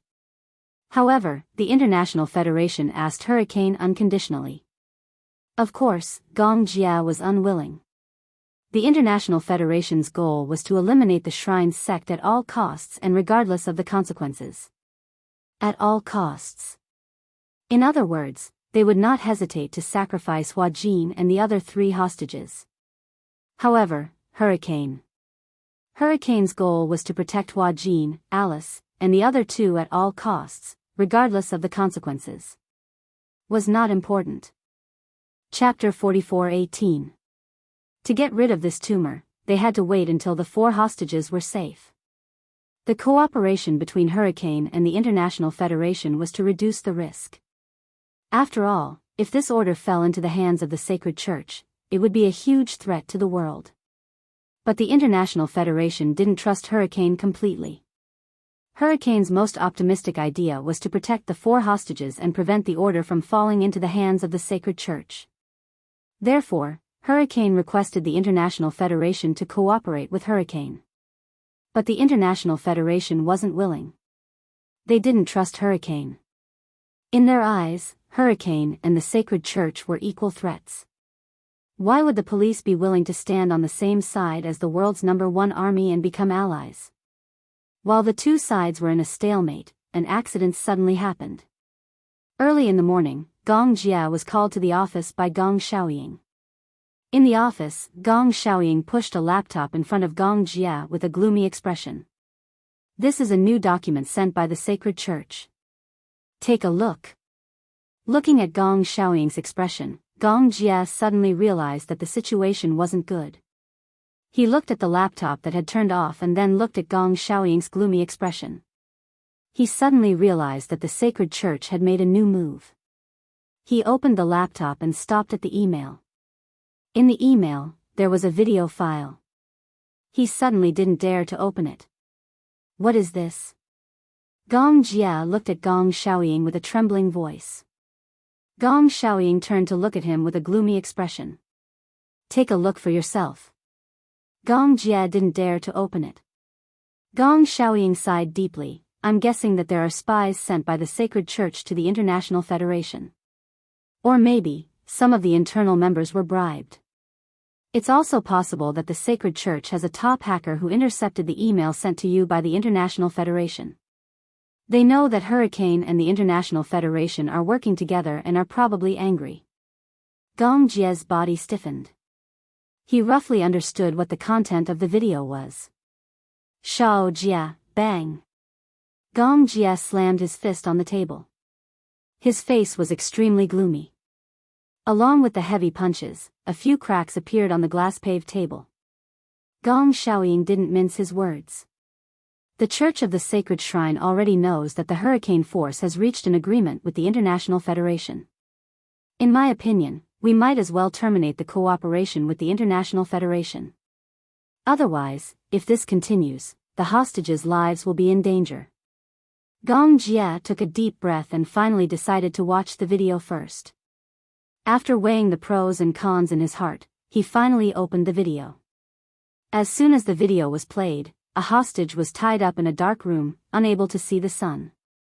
In the dim light, Gong Jia could vaguely make out that the man in a balaclava sitting on the chair was none other than Romanka. His head was hanging to the side. He was obviously drugged and was unconscious at this moment. Then, a dark-skinned, weirdly dressed man walked behind Romanka with a butcher's knife. Gong Jia's heart almost jumped out of his throat. His hand that was holding the mouse trembled uncontrollably. Chapter 44:19. As the video progressed, Gong Jia saw the man violently remove the hood on Romanka's head and splash a basin of salt water on him. The salt water corroded the wounds on Romanka's body. He suddenly woke up and screamed hysterically in pain. His screams were hoarse and terrifying. Through the computer, his voice of despair could be heard. No, I beg you, don't. Romanka, who had always been calm, finally showed the uneasiness of facing death. The man made him face the camera. When Romanka looked at the camera, his desire to live was almost undisguised. I beg you, don't kill me. The man grabbed his hair and ordered him, do you still remember what I taught you? Romanka swallowed hard and quickly nodded. I remember. I remember. Speak. Long live the sacred palace. Long live the sacred palace. Romanka shouted pathetically and humbly at the camera. Long live the sacred palace. Long live the sacred palace. The next second, the man smiled viciously. The murderous aura on his face was almost unconcealed through the screen. He raised the knife and pointed the sharp side at Romanka's throat. Then, he slashed back and forth. Gong Jia slammed the laptop shut. He couldn't bear to watch anymore. Gong Xiaoying smoked a cigarette. His gaze was complicated. Is he dead? Gong Jia didn't finish watching the video and asked him for confirmation. Gong Xiaoying was silent for a while. Then, he slowly said, he was beheaded. The sacred palace's methods are ruthless. This time, they sent us a video to promote their martial arts and try to intimidate us. Gong Jia shuddered at the thought once more. It wasn't the first time he saw the horror of beheading. However, this was definitely the most uneasy he had ever felt. Because this time, the ones in the sacred palace's hands were Hua Jin, Alice, and Natalia, he was afraid that if he angered the sacred palace again, the next one might be Alice. Or maybe he was protecting Natalia, perhaps, it was Hua Jin, when Gong Jia thought of Hua Jin sitting on the chair and being honorably beheaded, he felt a chill run down his spine. Now, he couldn't care less about being surprised. Why did Hua Jin's life and death actually make him so nervous? Father, what should I do now? Gong Jia, who had always been decisive, was at a loss for the first time. It wasn't that he couldn't think of a way, but that he didn't dare to make a rash decision. He was suddenly afraid of taking risks. Because the risk he was facing this time was not something he could bear no matter what. I said, no matter what, terminate the cooperation with the International Federation. You know that the organization that the Sacred Palace sect hates the most is the International Federation. For them, the International Federation is their biggest enemy. If you cooperate with the International Federation, you will be provoking the Sacred Palace sect. Gong Jia was stunned for a moment. He held his forehead in annoyance, and his 5 fingers went into his hair. His face was pale. Okay, I will immediately terminate the cooperation with the International Federation. Then, what's next? Are you willing to take the risk? Gong Xiaoying looked at him deeply. Gong Jia looked at him. After a moment of silence, he said firmly, I am willing. Chapter 44:20. In the conference room. The cold incandescent lights were on.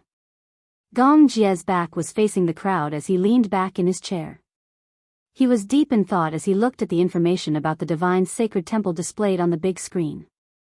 Behind him, the crowd was discussing anxiously. What should we do? Alice is still in the hands of those evil cultists. The divine sacred temple.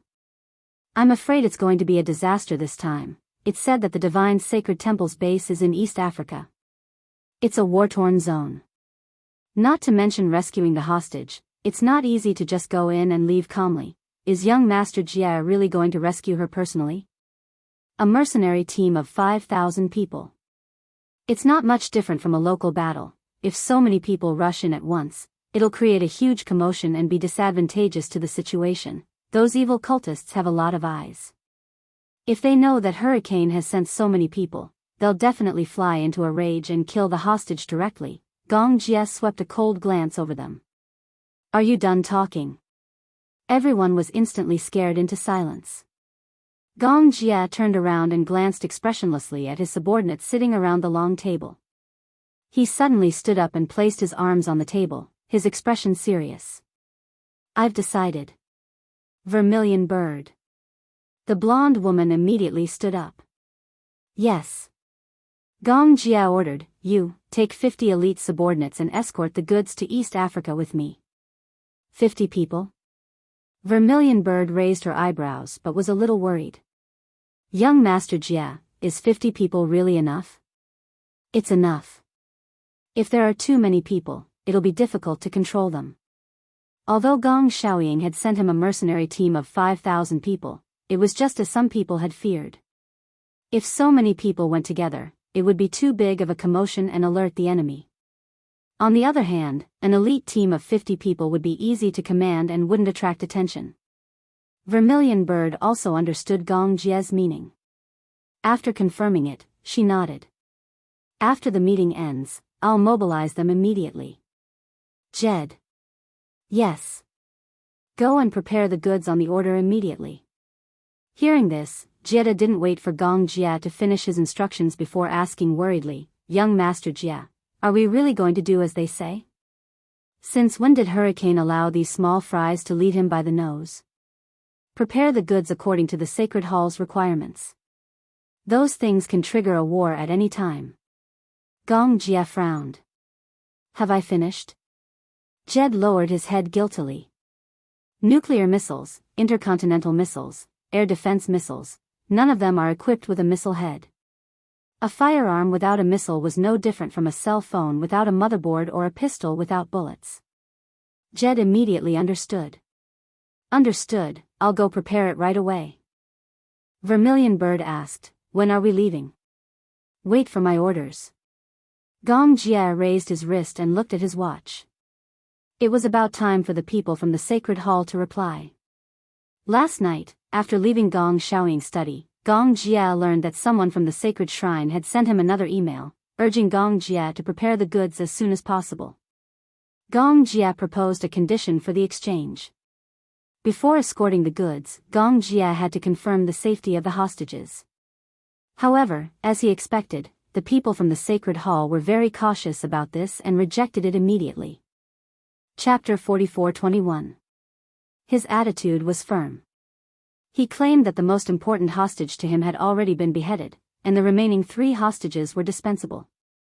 If they couldn't even confirm the safety of the hostages with a simple video call, then there was no need to talk about this deal.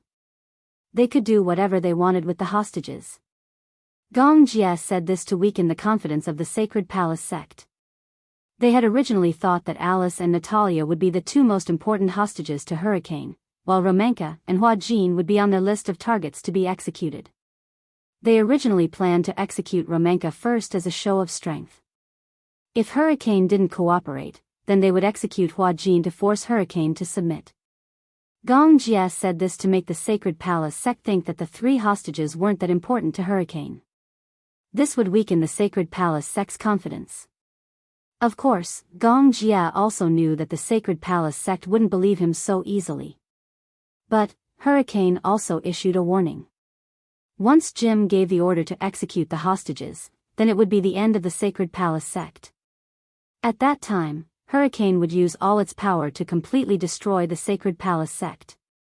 In fact, it would be easy for Hurricane to deal with the Sacred Palace sect. On this point, Jim knew what he was doing. However, Gong Jia's words were undoubtedly a threat. Although Jim had doubts about what Gong Jia said, and the 3 hostages were also doubtful about the importance of Hurricane. However, at least Hurricane was willing to sit down and negotiate with the Sacred Palace sect. This proved that the remaining 3 hostages were still valuable to Hurricane. However, Gong Jia's impatient attitude made Jim feel a little guilty. Soon, the Sacred Palace sect sent an email to confirm the video call at 8:00 in the evening. 8:00 in the evening. The Sacred Palace sect connected to Hurricane and sent a video call on time. Gong Jia accepted the video call. Soon, the blurry image of a person sitting on a chair appeared. Gradually, with the adjustment of the video, the image became clearer and clearer. The silhouette of Hua Jin's figure was reflected in his eyes. Hua Jin was tied up and sitting on a chair. Even though his head was covered with a black cloth bag, Gong Jia still recognized him at a glance. Based on the outline of his body, he could basically confirm that this hostage was Hua Jin himself. However, he seemed to be unconscious now. Hua Jin's head drooped to one side. His entire body was limp. He didn't seem to be sitting at all. Instead, he seemed to be tied to a chair. Gong Jia had a bad premonition. He gripped the table tightly but forced himself to calm down. What's wrong with him? He was afraid that something would happen to Hua Jin, but he was even more afraid that this was a trap set by the Sacred Hall. Perhaps they were testing him to see how worried he was about this hostage. Once Gong Jia showed any signs of nervousness, Hua Jin, as an important hostage, would become a bargaining chip for them. Therefore, Gong Jia didn't show any nervousness on his face. He deliberately kept his emotions calm. Why isn't he moving? Gong Jia questioned in fluent English. Through the screen, a masked evil cult member faced the camera and suddenly took out a knife from his back. Chapter 44:22. When Gong Jia saw this, the muscles on his face tightened. Could it be? Damn it. Was this person going to behead Hua Jin? Stop. Gong Jia was about to stop him, but he saw the person holding the knife and using the handle to hit Hua Jin's head. Ugh. With a muffled sound, Hua Jin's body trembled slightly, and he finally reacted. Don't worry, he's still alive. The evil sect member snorted disdainfully, obviously mocking Gong Jia for making a fuss over nothing. Gong Jia clenched his fists and said, "Take off the hood on his head." Why? I think your goal is to confirm whether the hostage is still alive. The rest is unnecessary. Gong Jia asked, if I don't take off the hood, how am I supposed to confirm that the hostage is still alive, and not just any random person? Oh, voice can't be imitated. In fact, voice is very easy to imitate. Let me repeat, I want to confirm the safety of the hostage. The evil sect member was suddenly annoyed. He raised the chopper in his hand and waved it in front of the screen, showing off his power. Don't play any tricks, and don't ask for so many harsh conditions. We've already shown you the video to confirm that he's not dead. What else do you want? Our leader is talking to you about this business with 100% sincerity. What right do you have to doubt us? Gong Jia said calmly, since you're 100% sincere, but you still beheaded a hostage. Is this sincerity? Sorry, I can't see any sincerity from you. You, take off the hood. Gong Jia's eyes turned cold. This is my last concession. Otherwise, we'll talk about the deal face to face. The evil sect member was so angry that he paced back and forth a few steps. However, in front of Hurricane, they did not dare to be too arrogant. Gong Jia's attitude made them uneasy. They were really worried that Hurricane would be indifferent to the three hostages. No matter what kind of kidnappers, they were most afraid of kidnapping hostages that had no value in negotiation. Therefore, they did not dare to be too presumptuous. Okay, this is also our last concession. The heretic walked to Hua Jin's side and tore off the black cloth bag in one swift motion. Hua Jin's weak and pale face was immediately reflected in his eyes through the screen. Gong Jia looked at Hua Jin, and for some reason, he felt an inexplicable palpitation in his heart. It was obvious that the evil sect members were not polite to him. A round of beating was unavoidable. There were some slight bruises on his face and some bloodstains on his neck. He didn't know how he got them. He was very weak now. So hungry, water. Water. Water. One could vaguely see that his lips were extremely dry and cracked. Other than that, his voice was very low, as if he had not eaten for days. Gong Jia was a little angry. It seems like they haven't eaten for a long time. The evil sect member did not think so. He won't die if he doesn't eat for a few days. But he said he's hungry and wants to drink water. You haven't given him water for a few days? That's none of your business. The evil sect member snorted. Anyway, we just need to make sure he's still alive. We don't care about the rest. Chapter 44-23. Gong Jia was getting more and more furious. Hua Jin, a man, was already in such a state. It was hard to imagine how Alice and Natalia, a weak woman and a young child, had been tortured by them.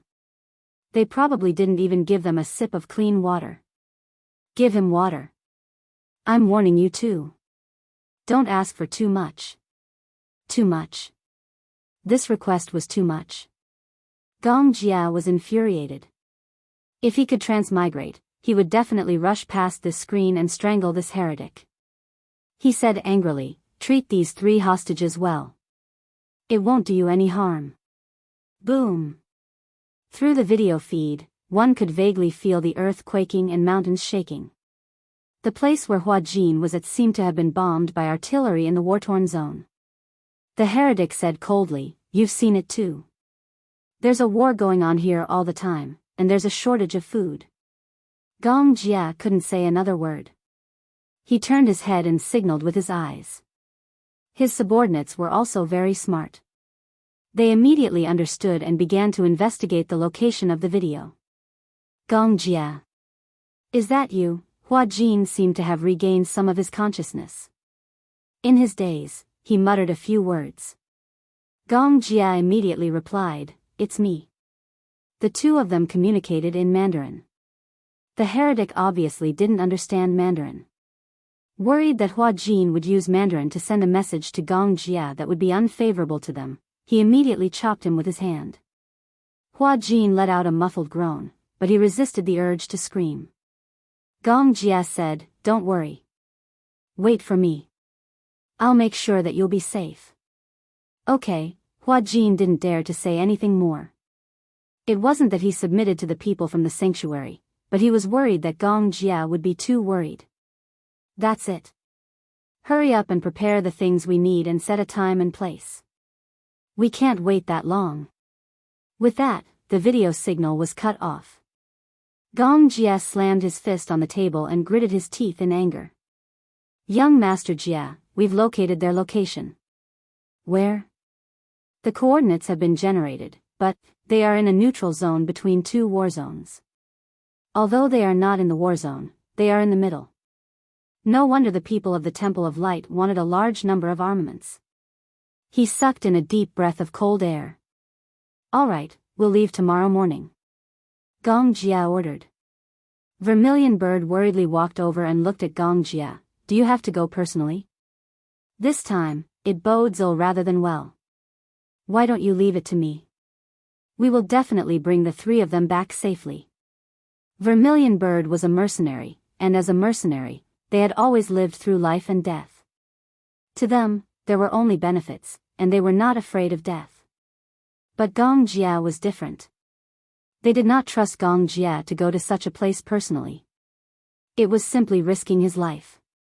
I'm worried if you guys go. Why? Vermilion Bird was a little puzzled. Young Master Jia, forgive us for being blunt. Hurricanes can accept losing a subordinate like Alice, but they can't accept that you're in danger. In their eyes, no matter how many Alices were, they couldn't compare to Gong Jia. What's more, Hua Jin and Natalia, two insignificant people, were involved. Vermilion Bird was especially cold-blooded, but she was absolutely loyal to her employer. In her eyes, these three hostages were worthless, but she was unwilling to let Gong Jia take the risk. Chapter 44-24. He turned around abruptly, his handsome eyes sweeping across her as he questioned, Am I your master? Yes. Then, as a subordinate, why are you questioning your master's orders? This sentence left the Vermilion Bird speechless. In her mind, Gong Jia was the king and she was the subject.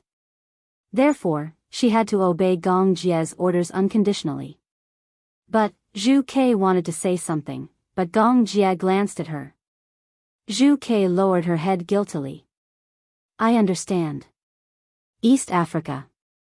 In the confinement room, every corner was covered with cobwebs. Rats ran rampant and mosquitoes and flies flew everywhere. There was not even a vent here. There was no daylight and dust filled the air. It was extremely turbid. The small space was filled with the smell of blood. The door suddenly opened. Hua Jin was pushed in. His feet were chained. He staggered and fell face down on the ground. Alice was nervous. She was in a semi-conscious state. Because she had only eaten a small amount of rice and water for a few days, she was a little muddle-headed. Hua Jin's muffled groan woke her up. However, she did not dare to say a word, not even a word of concern. Her eyes were covered by a blindfold, so she could not see anything. She could only hear Hua Jin groaning in pain. Shut up. Keep quiet. The son of bitch. One of the cultists kicked Hua Jin a few times before leaving, cursing and swearing. The door of the confinement room slammed shut again. Alice did not dare to say a word. She looked up. In her memory, just 2 days ago, she and Hua Jin exchanged a few words in Chinese. Through the 24-hour surveillance camera, a group of evil sect members immediately rushed in and punched and kicked them. She did not dare to speak to Hua Jin again. Originally, Alice thought that no one would dare to do anything to them because they were backed by Hurricane. Until she saw Romanka being beheaded and his throat slit with her own eyes. She completely realized that this group of evil cultists were inhumane. They were not afraid of the Hurricane at all. In order to save her life, Alice swallowed her anger and didn't dare to speak out again. Hua Jin, on the other hand, had never suffered like this before. Even though the filming environment was extremely harsh, it was not even 1/10,000th of this place. Not to mention, it was a fear that could not be hidden. He didn't even know what these crazy cultists would do in the next second. Every minute of his life was extremely precious to him. He didn't even know if he would live to see the sun rise tomorrow. In fact, the cultists did give them some food and water to eat. In fact, whether it was Alice, Hua Jin, or Natalia, they were all very important to them. After all, the hostages were their bargaining chips in the negotiations with the hurricanes. Before the negotiations were successful, they naturally hoped that the hostages would live well. But the rice and water given to them every day was pitifully little.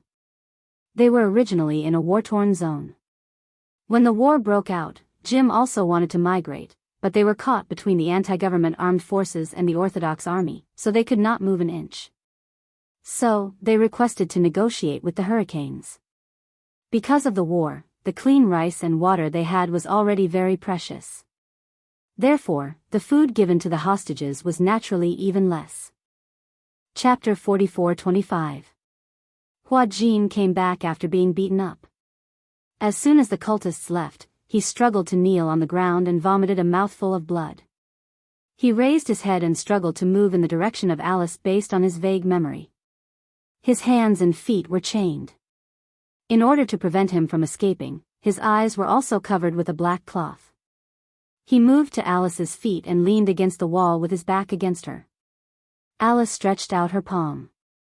Then, Hua Jin stretched out his finger and struggled to write on her palm stroke by stroke. Alice had a hard time trying to decipher the words with the help of his hand gestures. Hua Jin wrote a few sentences. Just now. Gong Jia had a video call with them to confirm whether we are still alive. It seems that he is ready to take action. Alice, don't give up. We will definitely live well. Alice took a deep breath and seemed to feel that the wounds on her face were gradually not painful. She stretched out her blood-stained finger and wrote on Hua Jin's palm. I will persevere. You must persevere too. Okay. We will definitely wait until Gong Jia comes to save us. Okay. The two of them struggled to rely on their hands and write on their palms, passing the message to each other. Natalia also woke up slowly. She opened her eyes and looked at the ceiling deck. The corners were full of cobwebs. Her stomach was growling with hunger, but she knew that it was not time for dinner yet. No matter how hungry she was, it would not help. Are we going to die? Natalia grumbled, feeling wronged. In fact, she was not afraid of death. Since she was kidnapped here, Hua Jin and Alice took care of her a lot. At least, she was spared from a lot of beatings. Under the protection of Hua Jin and Alice, she did not suffer much except for not being able to eat enough, sleep well, and wear warm clothes. However, it was because of this that Natalia was extremely distressed. Although she was still young, she knew very well how much Hua Jin and Alice had suffered for her. Because of frustration and guilt, she could not hold on any longer. If she could, she would rather bear the pain for Hua Jin and Alice. It was time to deliver food. Hua Jin and Alice had already figured out that there were guards around the confinement room. However, this group of guards was usually on duty for 12 hours. Moreover, after 12 hours, they would be replaced. However, Hua Jin and Alice's judgment of time had been completely blurred after being in the dark for many years. Just now, Hua Jin's head-to-head from the confinement room to another room. Because he had no idea what time it was. But he vaguely guessed that it should be time for the shift. At the same time, this also meant that this was the 4th day since they arrived. The 4th day, Hua Jin let out a silent sigh. Hua Jin, Alice lowered her voice and called him in a voice that was almost inaudible. Hua Jin turned his head and met her eyes. The window was nailed with wooden boards, but the morning light outside the window shone in through the gaps. With the weak light, Hua Jin saw that Alice's eyes were filled with worry. Do you feel scared? After all, it was not the first time Alice had encountered something like this. But for Hua Jin, it was the first time in his life that he had been kidnapped. Scared, of course I'm scared. Chapter 44-26. Hua Jin was also a layman. He was not a saint, so he did not care about death. He was also afraid of death. He was even more afraid of such an inhumane death. When he closed his eyes, Romanka's tragic death still appeared in front of his eyes. Just thinking about that miserable scene made him want to vomit, as if there were countless things in his stomach churning. He was stunned and swallowed the things that had originally surged up his throat. He did not eat much to begin with. If he vomited some more, his body would not be able to hold on for much longer. Natalia finally could not take it anymore. She suddenly said, "Don't give me food anymore, okay?" Alice and Hua Jin looked at her in surprise. Natalia said, "I know that you have always wanted to protect me. Moreover, although you don't say it and always hide it, I have always known that you have secretly given me your food. Actually, there is no need. I don't need to eat so much. If you eat so little, you will definitely collapse." Natalia, Alice smiled and said, "We are fine. Don't worry, I don't want to live alone." Natalia finally cried out in despair. After coming here for so long, she had been so strong that she had not shed a single tear. However, when she woke up and saw Hua Jin covered in injuries again, and thought about how Hua Jin had been beaten up in order to protect her, she could not take it anymore. Her emotions broke down and she completely broke down. "I want to live with you. If anything happens to you, I won't be able to live either." Natalia clenched her fists tightly and was so sad that she cried. "Don't give me food anymore. I can hold on. Let's live together, okay?" Hua Jin looked at Alice and was extremely touched by Natalia's words. Gratified. His Natalia was actually so gentle. In such a desperate situation, not every child could be so calm, indifferent to life and death, and even think about others. "Don't worry," Alice said, "we will definitely be able to wait until Gong Jia comes to save us." Yes. At the mention of Gong Jia, Natalia's eyes lit up with hope. He will definitely come and save us. We can't just give up like this. Don't be so dejected. Yes. Reporting, young Master Jia. Everything has been prepared. When do we set off? Young Master Jia, the 50 elites are all in position. I have also prepared all the supplies needed for the journey. We are just waiting for your orders. The harbor. A huge armed cargo ship was quietly docked at the coast. There were still people moving things back and forth onto the cargo ship. This cargo ship was carrying munitions worth tens of millions of dollars. Gong Xiaoying looked at the harbor, still in disbelief. He turned to look at Gong Jia and asked tentatively, "Are you really not going to consider adding more members? 50 people? You are facing the Divine Temple sect, which has thousands of followers." Gong Jia smiled. "Like you said, it's 5,000 believers, not 5,000 soldiers. 50 people are more than enough to deal with 5,000 disciples. Of course, I don't think those 5,000 followers are that scary." Chapter 44-27. Gong Jia glanced at Gong Xiaoying expressionlessly and said casually, "You're wrong. They're allies." Gong Xiaoying was shocked, but he quickly calmed down. He knew that his son's ability to remain calm in the face of danger was what he was most proud of. No matter how dangerous the situation was, he could always turn it into a safe one. "My son never disappoints me." Gong Xiaoying patted his shoulder lightly. However, in a place like East Africa, it's best to be careful. At this time, Gong Jia was already fully armed.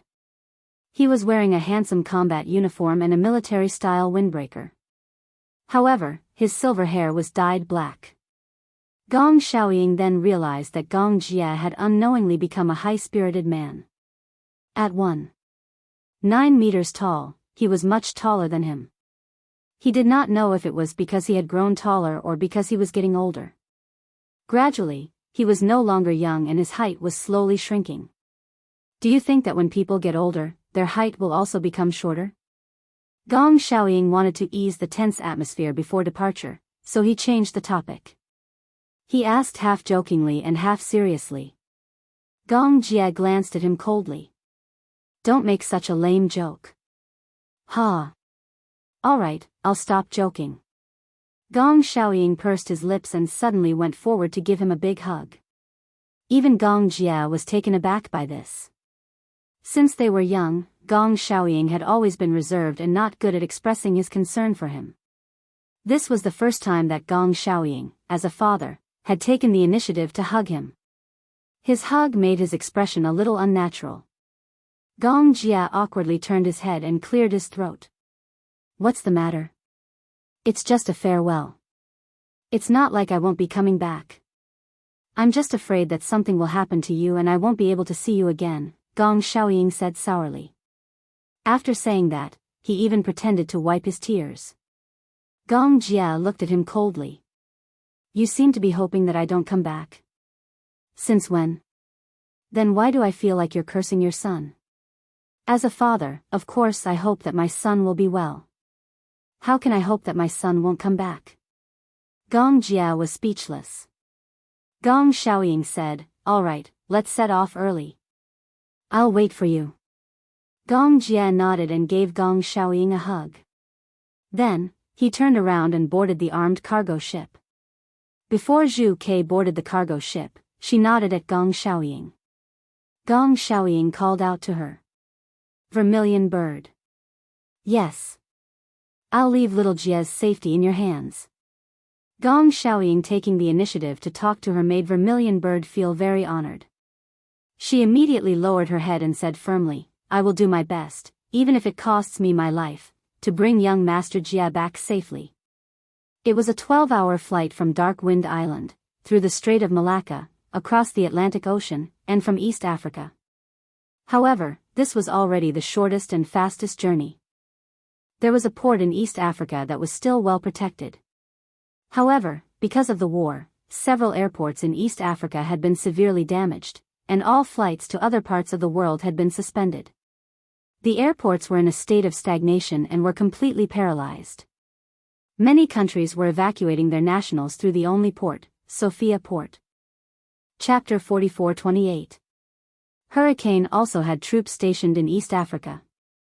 At that time, when the ship docked at the port, the troops stationed in East Africa would come to pick them up.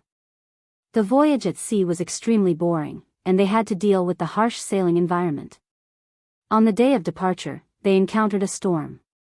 At night, the sea breeze was very strong, and the waves hit the cargo ship. Even the experienced Gong Jia could not sleep well at night. When he slept on the bed, he felt dizzy, as if he was lying on the top of the waves. He wanted to vomit, but because he did not eat anything, he could not vomit at all. All communication relied on the satellite phone. On the ship, they could not eat anything too greasy. Other than nutritious cans, pure water, and all kinds of fruits, meat was basically eliminated. Dawn. Gong Jia could not sleep, so he came to the deck early, chewing on a nutrition bar, and looked at the sunrise on the horizon with a calm expression. Did you not sleep at all last night? Zhu Ke's voice came from behind. Gong Jia turned around and glanced at her.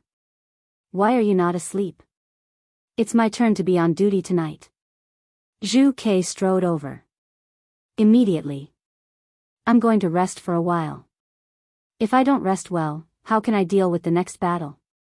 As a mercenary, Zhu Ke had a very powerful ability. That was, no matter when, where, what happened, whether sitting, lying, kneeling, or lying down, as long as she closed her eyes and wanted to sleep, she could quickly fall asleep in 10 seconds without being affected by the environment. This was not considered powerful. What was really powerful was that even when she was asleep, she could control when she woke up. She remembered that once, when she was carrying out an operation in the wild, she was lying on the battlefield, surrounded by corpses. The place where she lay was full of stinking blood. But when she closed her eyes, she quickly fell asleep. The rain of bullets and cannon fire did not wake her up. Under the cover of the trenches, she slept very peacefully. At night, the war subsided, and she had enough sleep. When she woke up, she snuck into the enemy's base with her own strength and killed the exhausted enemy one by one. Zhu Ke was absolutely an outstanding mercenary. For her, as long as the target was chosen by her employer, to her, killing was no different from stepping on an ant. Sometimes, Gong Jia was envious of her good quality of sleep. Gong Jia bit on the nutrition bar and suddenly asked curiously, "How did you do it?" "What?" "Sleeping when you want to, this is also a kind of ability." Sometimes, Gong Jia would have insomnia. Sometimes, he would dream of many people, Mu Qingsheng, Yun Shishir, those messy people made up a messy dream. So much so that no matter how long he slept, he still felt groggy. The vermilion bird smiled and walked over. She leaned against the railing and enjoyed the sea breeze. She calmly said, because besides killing people, I have nothing to worry about. She didn't have any burdens or concerns. He had no family, no lover. To her, she was all alone in the world and did not need to worry about anything. At the same time, feelings were a huge taboo for her. Whenever she touched it, it would become a burden to her. Therefore, even though he was almost 27 years old, he was still alone. Won't you feel lonely? Gong Jia smiled. Your life is made up of smelly things. Money, blood. Would such a person really not feel lonely? Chapter 44-29. Vermilion Bird disagreed. I've been alone since I was born, and I'll be alone until I die. She came alone, and she left alone.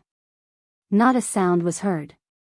Gong Jia looked at her quietly and suddenly said, being a mercenary is not a long-term plan, and it's not a lifelong business. People will eventually grow old. When you're old, you won't have the strength to hold a gun or fight anymore. What will you do? Retire. Vermilion Bird said, I've already thought about it. When I'm 35, I'll retire. I'll buy a high-end condominium in the busiest part of Los Angeles and raise a Doberman. That's the most comfortable life I can imagine. You've never thought about marriage? Marriage? Vermilion Bird heard this and laughed. Marriage is so scary. This word is a disaster for me. Vermilion Bird smiled. I won't get married. Not in this lifetime. What a lonely life. Gong Jia commented mercilessly. What about you? Vermilion Bird laughed coldly. Aren't you lonely? Young Master Jia, you're almost 30. When are you going to get married and have children? Get married, Gong Jia silently swallowed all the energy bars. He smirked as he chewed. You don't seem to be interested in women. Vermilion Bird said as she inched closer to him. Logically speaking, when a man stands in front of me, his breathing rate will quicken, his face temperature will rise, and his breathing will become hurried. But you don't seem to be moved. Vermilion Bird was a very beautiful woman. She had a head of natural blonde hair, a fair face, and deep eyes that could capture one's soul. No matter what man stood in front of her, they would feel helpless. Gong Jia looked at her expressionlessly and suddenly said something that could choke her to death. Oh. You're a woman. Why can't I tell? Vermilion Bird resisted the urge to vomit blood. Gritting her teeth, she asked, how can you not tell that I'm a woman? Short hair, cold temperament, a pair of eyes staring at others like a leopard, the murderous intent in his eyes is very strong. Gong Jia raised his eyebrows and said, sorry, I can't imagine you as a woman. Vermilion Bird lowered her head and looked at herself. Combat uniform, bulletproof vest, knee-high combat boots, a defensive master sword and 2 desert eagles were fastened to her waist. It seemed that the murderous aura was indeed very heavy. Are you sure you're not bragging? Gong Jia teased, if any man is interested in you, he's the one with the wrong orientation. The Vermilion Bird was left speechless. She flicked her fringe and said coldly, forget it. We're talking the same language. With that, she turned around and continued her patrol. Gong Jia couldn't help but laugh. It seemed that his poisonous tongue had hurt her. Gong Jia turned around and leaned against the railing, recalling Zhu Kei's words. You don't seem to be interested in women. Gong Jia didn't notice it before. But it was true. It wasn't that women had never appeared around him. But he didn't seem to be interested in women of all shapes and sizes. But he wasn't interested in men either. Chapter 44-30. In the afternoon of the next day, the cargo ship had arrived at its destination. The ship gradually approached the port. Gong Jia left a few dozen men on the ship to guard the armaments. He brought Vermilion Bird and a few elites down the ship. Gong Jia and his men were in disguise. They wore a robe and a hat, but as soon as they got off the ship, he vaguely sensed that there were countless pairs of eyes staring at him and sizing him up. He didn't know if these people were from the sacred shrine. They probably already knew that the Hurricane Group's cargo ship would be docked at the port at this time, so they sent people to check the situation. The cargo ship was docked at the port, but Gong Jia wasn't worried about them hijacking the ship. Even the international armed forces were wary of the Hurricane Group's cargo ship. The cargo ship had so much space. When the Hurricane Group modified the ship, they didn't want to waste any space. Even the smallest space was stuffed with an interceptor missile. Even the crazy cult members wouldn't have the courage to get close to the cargo ship. They wouldn't dare to rob the cargo ship unless they were tired of living. However, the news of the arrival of the Hurricane Group's munitions would definitely be sent back to the sacred shrine. Gong Jia didn't show any abnormalities. He pretended to be a passerby. Soon, he felt that the eyes that were sizing him up quickly dispersed. The ship was far away from the port. At the same time, the Hurricane Group's troops stationed in East Africa sent a car to pick them up. Gong Jia and Vermilion Bird got into the car and closed the door. "Young Master Jia." The driver greeted him in a low voice. Gong Jia said, "Cut the crap and drive." "Okay." The Hurricane Group was stationed in East Africa and set up a headquarters. Most of the Hurricane Group's markets were in the North American and African markets. In the North American market, the bulk of the orders were from the Mexican government. As for the African market, East Africa wasn't a free market. However, it was a transportation stronghold that led to South Africa. To go to South Africa, one had to pass through East Africa. Hence, the Hurricane Group had already set up an absolutely mature freight route in East Africa. At the same time, in order to dispatch goods, Hurricane set up a command center in East Africa and stationed many relay stations. Most of the munitions relied on airplanes and waterways. Goods were transported to the target port by waterways, then unloaded from the port and transported to the target by container trucks. These stations were used to resupply these trains. In addition to the necessary gasoline, there were also food and military supplies. At the same time, these stations were also responsible for collecting intelligence and relaying intelligence. Before they left, Gong Jia had sent the coordinates of Hua Jin's location to these relay stations in Morse code. The relay station was responsible for collecting information and accurately locating Hua Jin's location. Gong Jia's idea was very simple. Simply and crudely, he would charge into the headquarters of the Holy Church, then control all the cultists and rescue the 3 hostages. After that, the fate of the Sacred Hall would be handed over to the International Federation. Since he had already offended the Sacred Hall, Hurricane would not tolerate the existence of such a malignant tumor. However, the intelligence gathered by several relay stations made Gong Jia realize that this matter wasn't so simple. "I think the Sacred Hall has already transferred the hostages separately." Transferred separately? Chapter 44-31. The subordinate reported to him, "The 3 hostages have been transferred to different places." In other words, Gong Jia followed his words. Once one of the hostages is rescued, the Sacred Hall will get the news and the other 2 will lose their lives. "Yes." Gong Jia frowned and tapped his fingers on the table. He hesitated. Red Sparrow said, "Is it difficult? Locate the 3 hostages and rescue them in batches.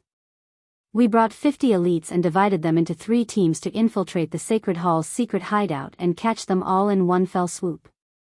Gong Jia agreed with Red Sparrow's suggestion. The Vermilion Bird had a wealth of experience, so she had an excellent reaction time to deal with such situations. However, the subordinate sighed and revealed a worried expression. "Officer Red Sparrow, it's not that we haven't thought of your idea.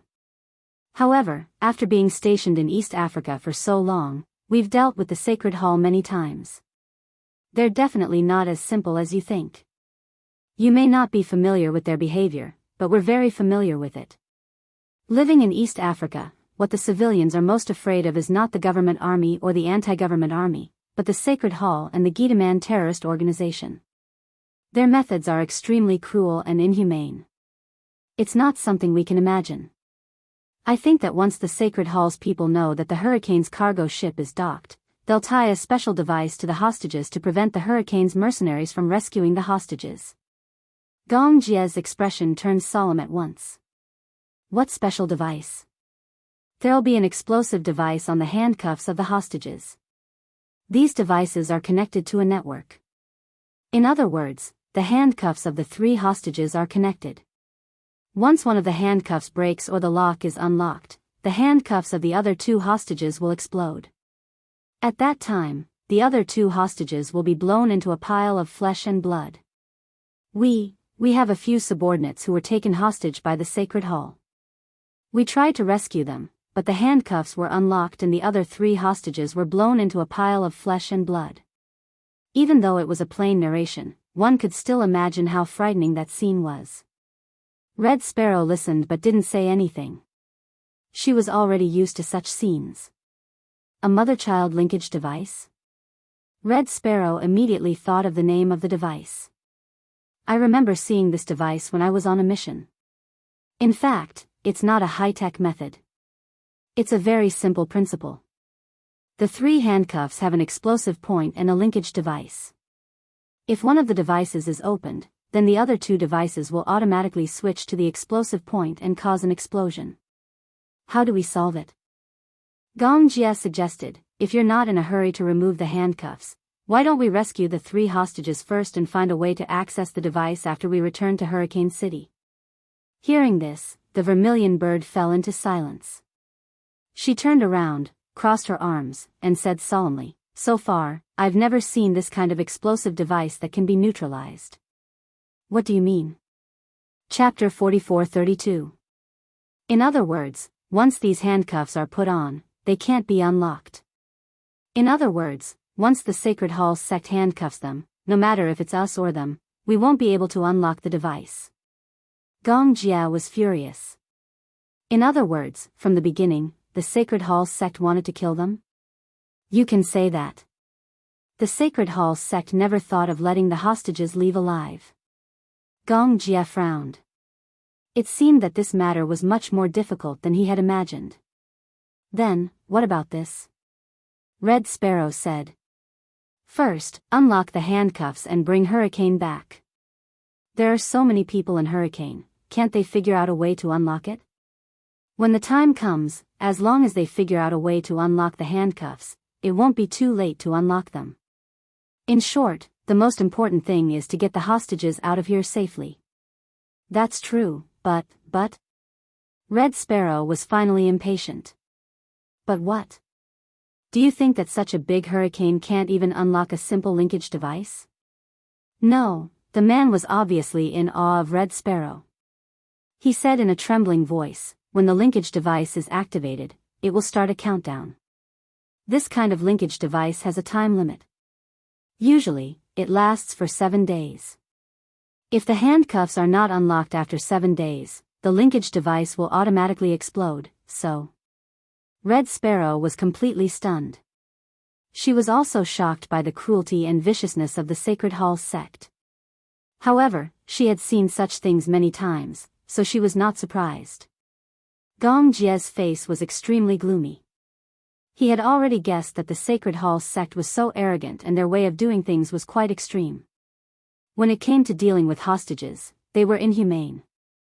They didn't care about the hostages' lives. They only used them as bargaining chips.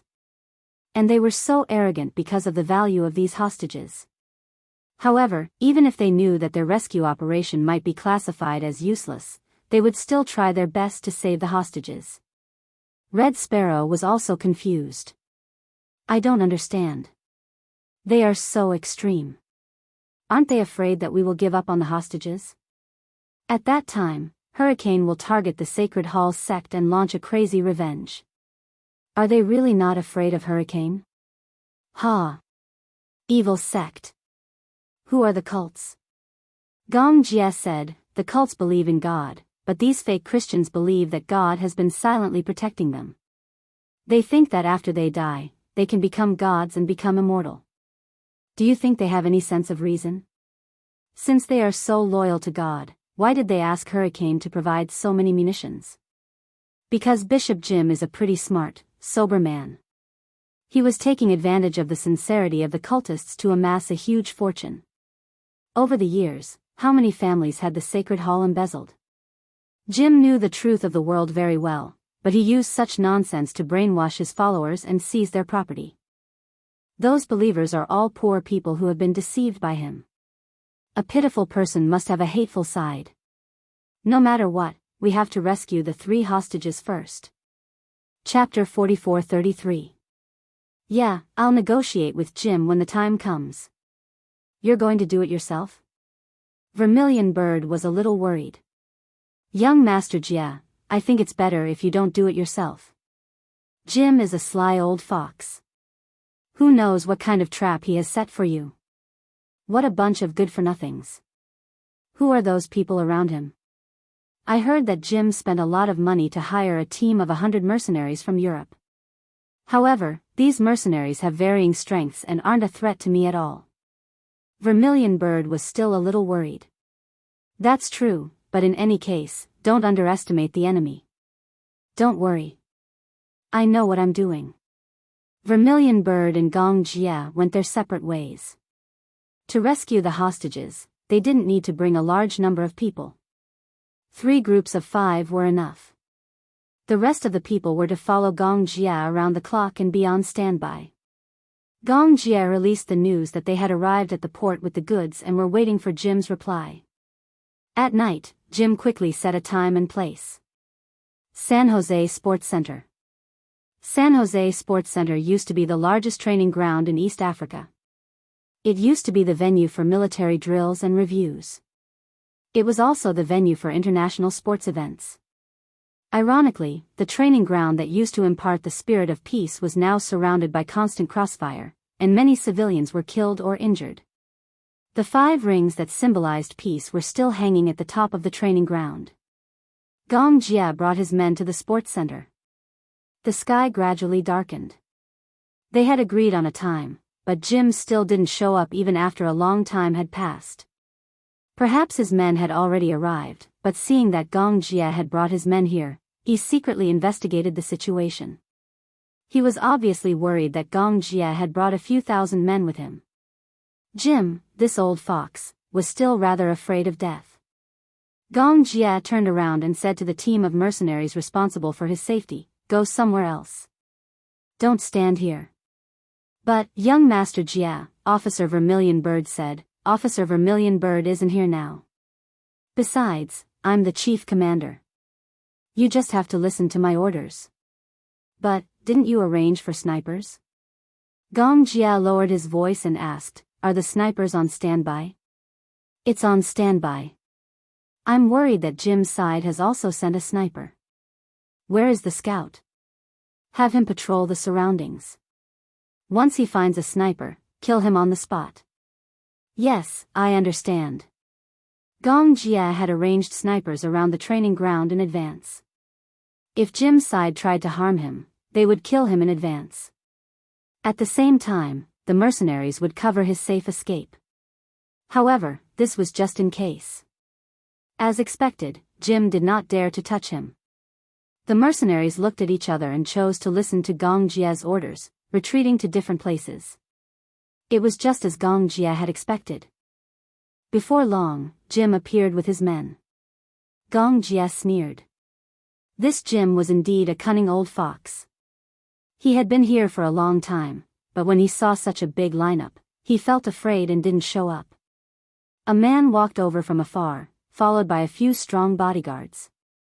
Although they were dressed simply, Gong Jia knew that these were mercenaries disguised as evil sect members who were responsible for Jim's safety. Jim was dressed in a gray suit and leather shoes. He had a head of black hair and a deep outline. He was a typical white European. Chapter 44-34. "You are the chief commander of Hurricane, Gong Jia?" Jim came up and greeted him. Gong Jia was too lazy to talk nonsense with him. "Where are the hostages?" "Don't be in such a hurry." Jim laughed. "I've already made arrangements for the 3 hostages. When it's done, I'll return the 3 hostages to you." "Would they really be returned unscathed?" Jim didn't mention it. He only said that he would return the hostages. Who knew if he would return the hostages alive or 3 corpses? Gong Jia expressed his doubts. He raised his wrist and looked at the time. He said coldly, 3/4 of an hour later than the agreed time. Is this your so-called sincerity? Sorry, I can't see it. Even though Jim had 3 hostages in his hands, Gong Jia's aura was still biting cold and his posture was extremely domineering. He knew in his heart that with Jim's personality, the more he tried to please him and the more subservient he was, the more unscrupulous he would become. Forceful words would instead make him soften his attitude slightly. Gong Jia was very good at reading people. When a person stood in front of him, he didn't need to talk. He could tell the person's personality just by looking at the expression between their eyebrows and the small details. When Jim heard this, he wasn't angry.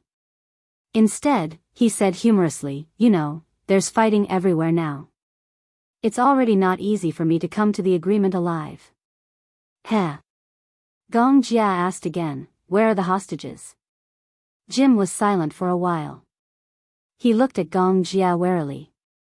Although he was alone, he had already sent people to check before he came. A group of mercenaries had escorted him here. This meant that these mercenaries were hiding in a hidden corner. If they did anything to him, then the mercenaries hiding in the dark would shoot him dead at any time. Gong Jia's tough attitude was the perfect proof. "I'll give you the goods at the same time." Jim had no intention of backing down. "I have to see the goods, verify them, and count them. Only then will this deal be valid." After a pause, he said, "However, I can't let Hurricane's people come here for nothing. I can't take so many goods for nothing. You see." He gave him a look. One of his men immediately brought up an iron suitcase and placed it in front of Gong Jia. If Zhu Ke was by Gong Jia's side at this time, she would definitely be on high alert. This was because no one knew what was inside the iron suitcase. However, Gong Jia did not expect that there would be any dangerous devices in the box. It would do Jim no good to kill him. Jim's goal was very clear. It was the order worth tens of millions of dollars. Gong Jia's life meant nothing to him. "Don't worry, there aren't any explosives inside." Jim explained, "Inside, there's some diamond raw materials. After it's done, I'll also give you a few 100 kilograms of heroin as a reward." Haley Quinn. Gong Jia did not accept the offer immediately. Instead, he rejected it coldly. "Hai Luo Yin is of no use to me. Hurricane never does business like this." "Heh. Looks like Hurricane looks down on the drug business." Jim disagreed. "But, what's the use of drugs and munitions? They're all life-threatening things. Hurricane doesn't have to think so highly of themselves." I'll say it again. Chapter 44-35. Jim was extremely displeased with Gong Jia's haughty attitude, and his expression was already a little ugly. In fact, Gong Jia was stalling for time. Now, Vermilion Bird had infiltrated the cult in disguise to rescue the hostages. Given Jim's character, he would definitely send the most capable mercenaries to his side. As for the useless soldiers and crab generals left behind in the cult, Vermilion Bird did not care about them at all. Vermilion Bird had very strong anti-reconnaissance and investigative abilities. She would definitely be able to lead her men to rescue the hostages as soon as possible. But before that, Gong Jia had to stall for time as much as possible. If necessary, he would not hesitate to tie Jim up as a hostage. "Let's go and inspect the goods first." Gong Jia sneered. "It's useless to talk to you." With that, he stood still and waited for Jim's response. Naturally, he would not turn around immediately and leave his back to them. Jim could tell that Gong Jia was also very wary of him. He raised his eyebrows and suddenly asked, "Among the 3 hostages, there's a man who looks very attractive." When he said that, Gong Jia immediately realized that he was talking about Hua Jin and immediately became nervous. "Him? What's wrong?" "Oh. You're so nervous." Jim immediately smiled evilly. "Don't tell me that this man has a special meaning to you." Gong Jia's facial muscles immediately stiffened. Don't tell me that this man is your favorite pet. This sentence undoubtedly angered Gong Jia. Favorite pet? This wasn't a nice way to address him. From what he knew, Jim liked women, but he also liked men. As long as it was attractive, he was very interested in it. To him, whether it was a man or a woman, they were just for his amusement. In other words, men and women were like dogs. They were pets, not humans. Obviously, he said this because he regarded Hua Jin as a pet in his eyes. There was no difference. He treated Hua Jin as Gong Jia's plaything, but such blasphemy made Gong Jia unhappy. He swore that when Hua Jin, Alice, and Natalia returned safe and sound, Hurricane would wash the headquarters of the Temple of Light with blood. What? What was there to be embarrassed about? It's not a rare thing for a man to like another man. Jim said, men and women are the same, they are all living creatures. In this world, there are only differences between gods, devils, humans, and ghosts. However, I am different from you. I am a god. Therefore, to be able to receive my gift is a great favor. If young Master Gong is interested, I have some pets for you to choose from. If you don't mind, you can pick a few pets and bring them back. It's not impossible. It's also a gift from me to Hurricane. Gift, favor? What a disgusting metaphor. Gong Jia's face was full of disgust, but he didn't show it. He said indifferently, it's getting late. I think you should also want to check the goods as soon as possible and then finish this business.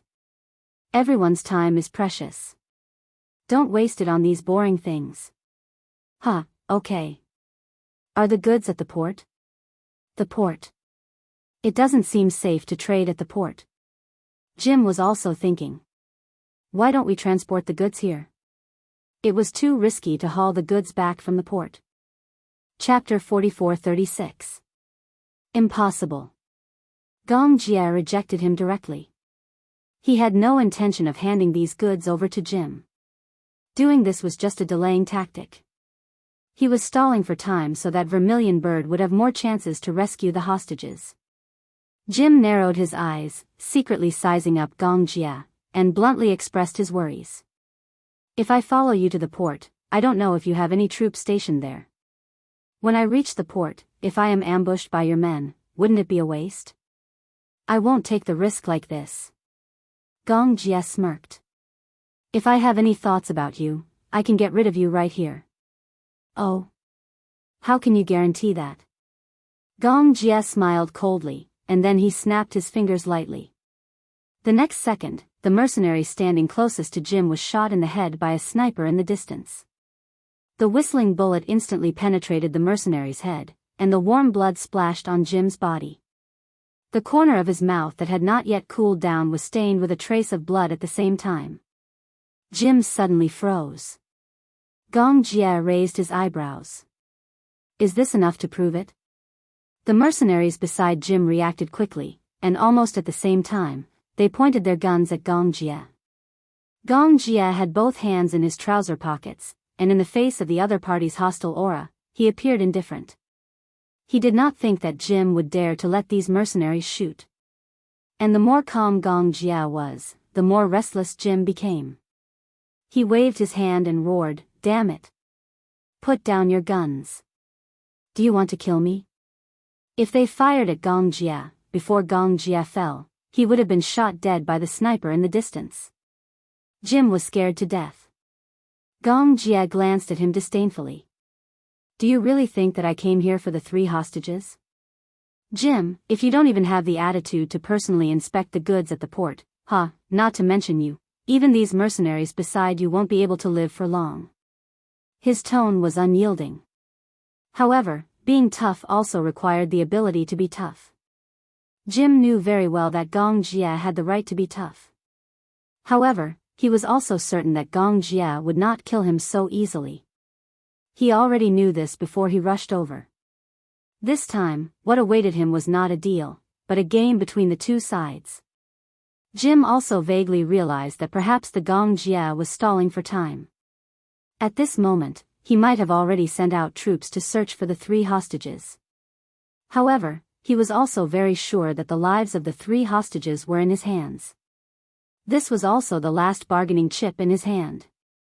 Gong Jia, I can go with you to the port, but I'm warning you, you better not play any tricks. Otherwise, if anything happens to me, those 3 hostages will definitely not be alive. Gong Jia had sent out Vermilion Bird.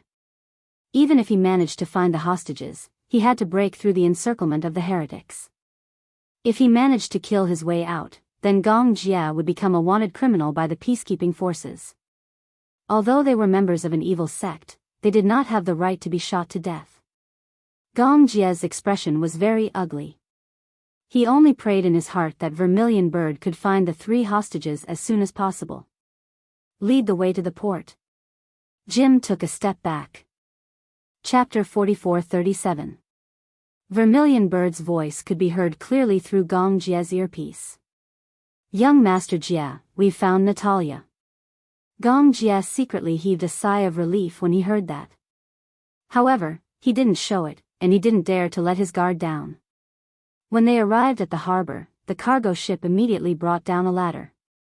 Gong Jia turned around and said to Jim, the ship is full of firearms. For safety reasons, all of you should unload your guns and board the ship. Unload our guns? Jim finally couldn't take it anymore. Heh, Gong Jia, you can't be thinking of kidnapping us as hostages, right?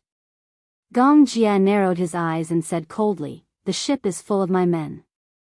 There are also Hurricane's assault troops stationed at the harbor.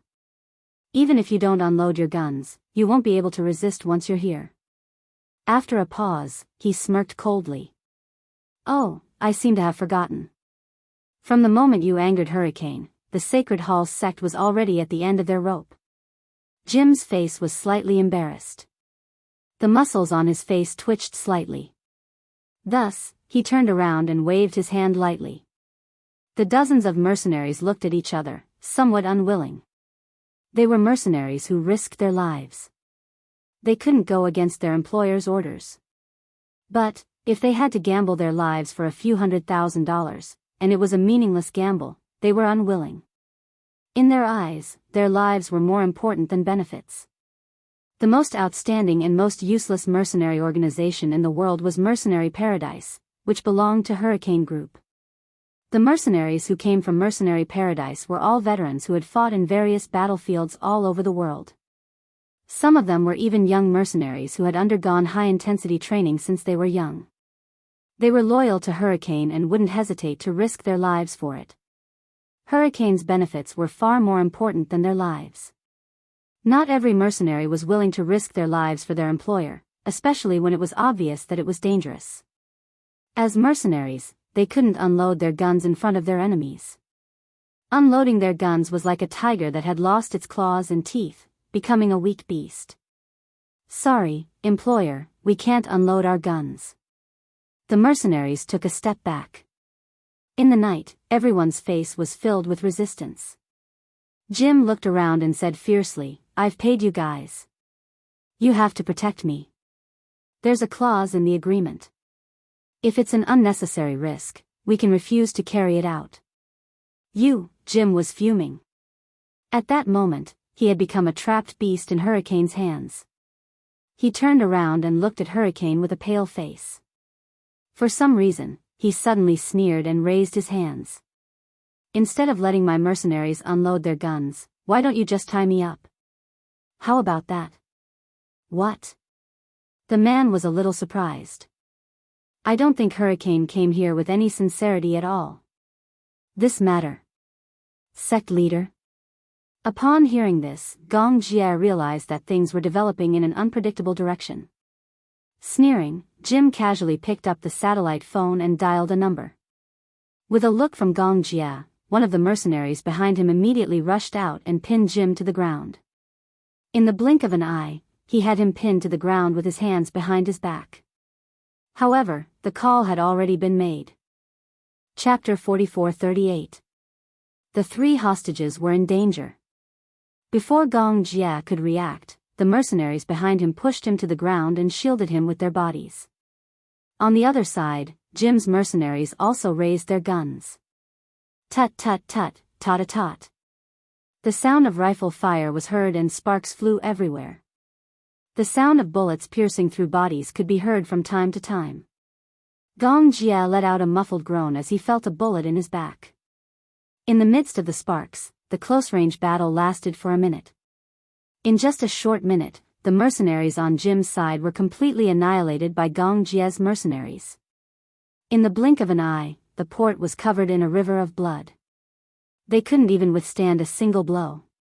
Gong Jia stood up and heaved a sigh of relief.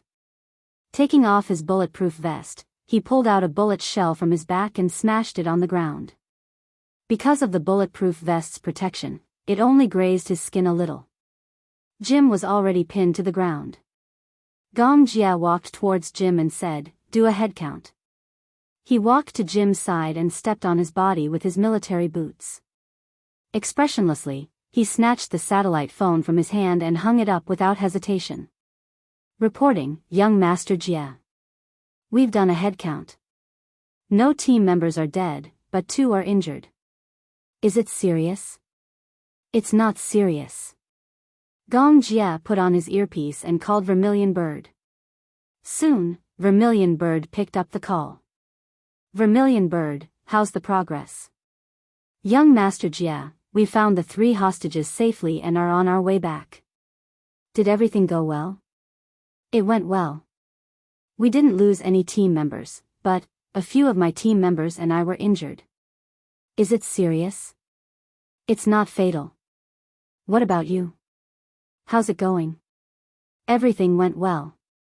It went so smoothly that it made one's heart palpitate. The whole thing went too smoothly. In fact, it went so smoothly that it was unbelievable. Gong Jia caught a glimpse of Jim, who was pinned to the ground, from the corner of his eye. A sly smile gradually appeared on the latter's face.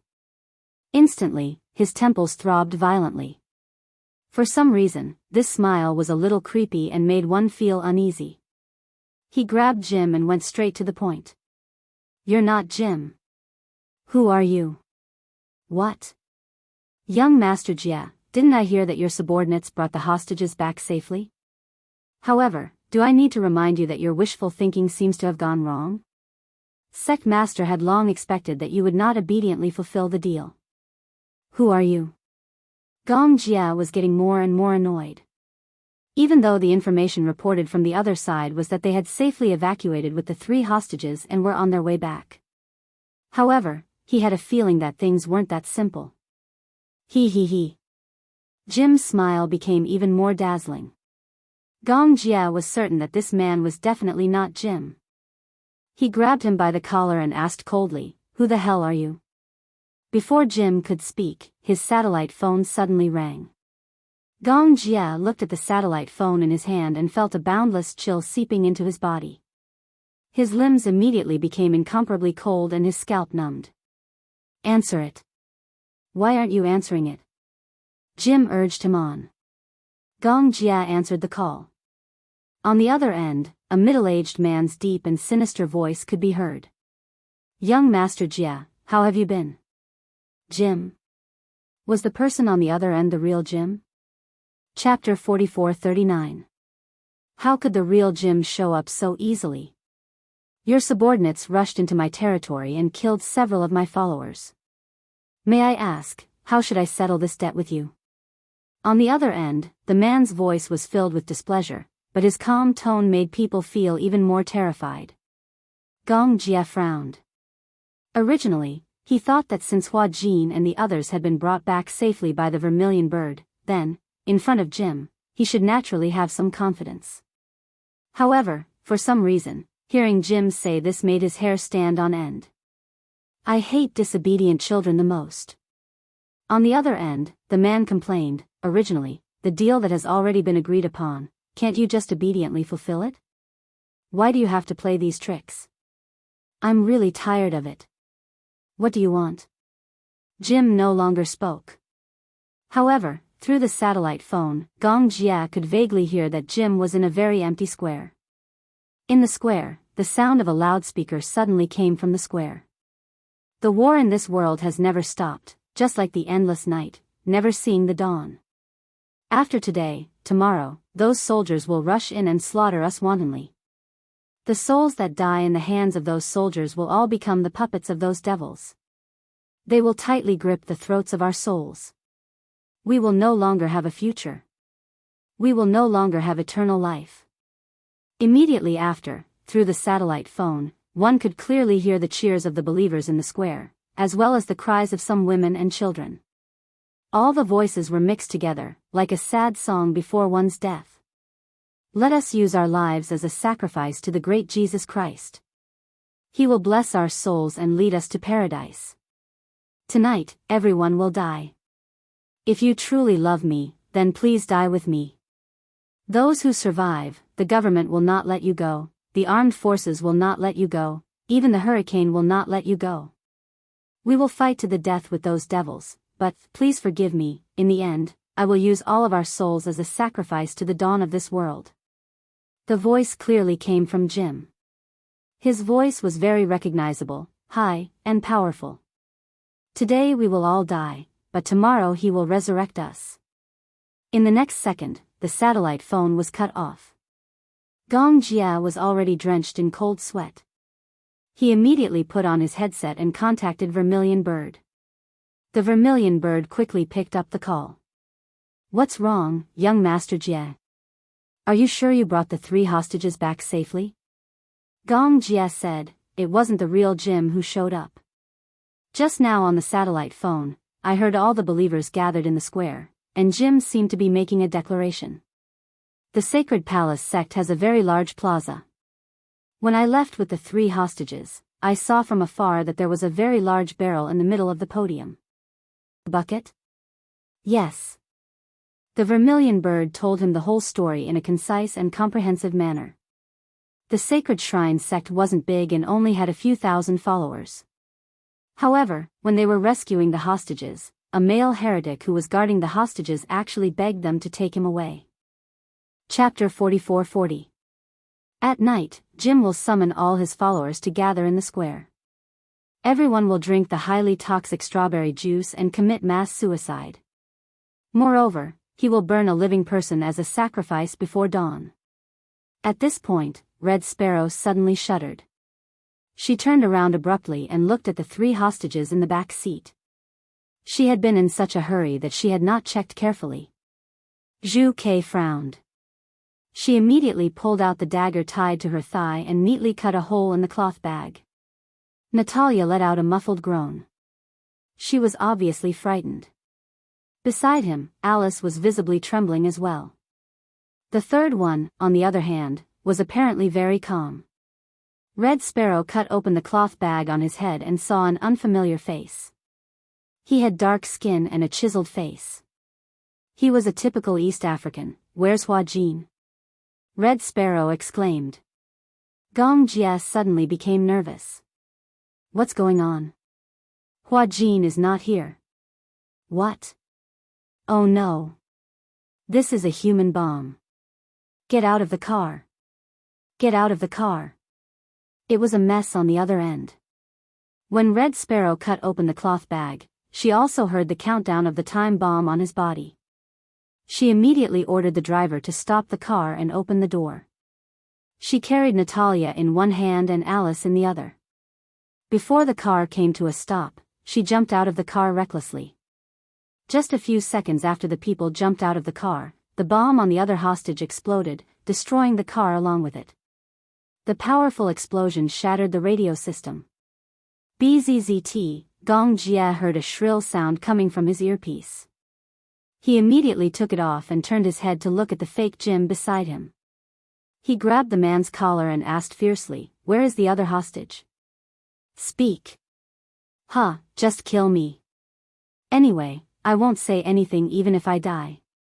When Gong Jia heard this, the corners of his mouth curled into a cruel smile. Is that so? He grabbed the defense master that was buckled around his waist, squatted down, and put the blade against his cheek. You're not going to tell me? The man glanced sideways at the blade that was pressed against his skin. With Gong Jia's pressure on his wrist, the sharp blade quickly cut open a wound on his skin. It was not that there was no fear in his heart. He was not afraid of death, but he was instinctively afraid of something more painful than death. Are you going to tell me or not? Gong Jia grabbed him by the throat. Speak. The man didn't say anything for a long time. He gritted his teeth and closed his eyes, as if waiting for death to come. However, how could Gong Jia let him have his way so easily? He was determined to get information out of him, but since the man was so tight-lipped, it wasn't like he didn't have any tricks up his sleeve. Gong Jia flipped his hand and used the tip of the knife to ruthlessly pierce the skin on his face. Furthermore, he forcefully gouged out a bloody wound. Ah! He knew best how to inflict the most pain on others without causing them to die from excessive blood loss and severe injuries.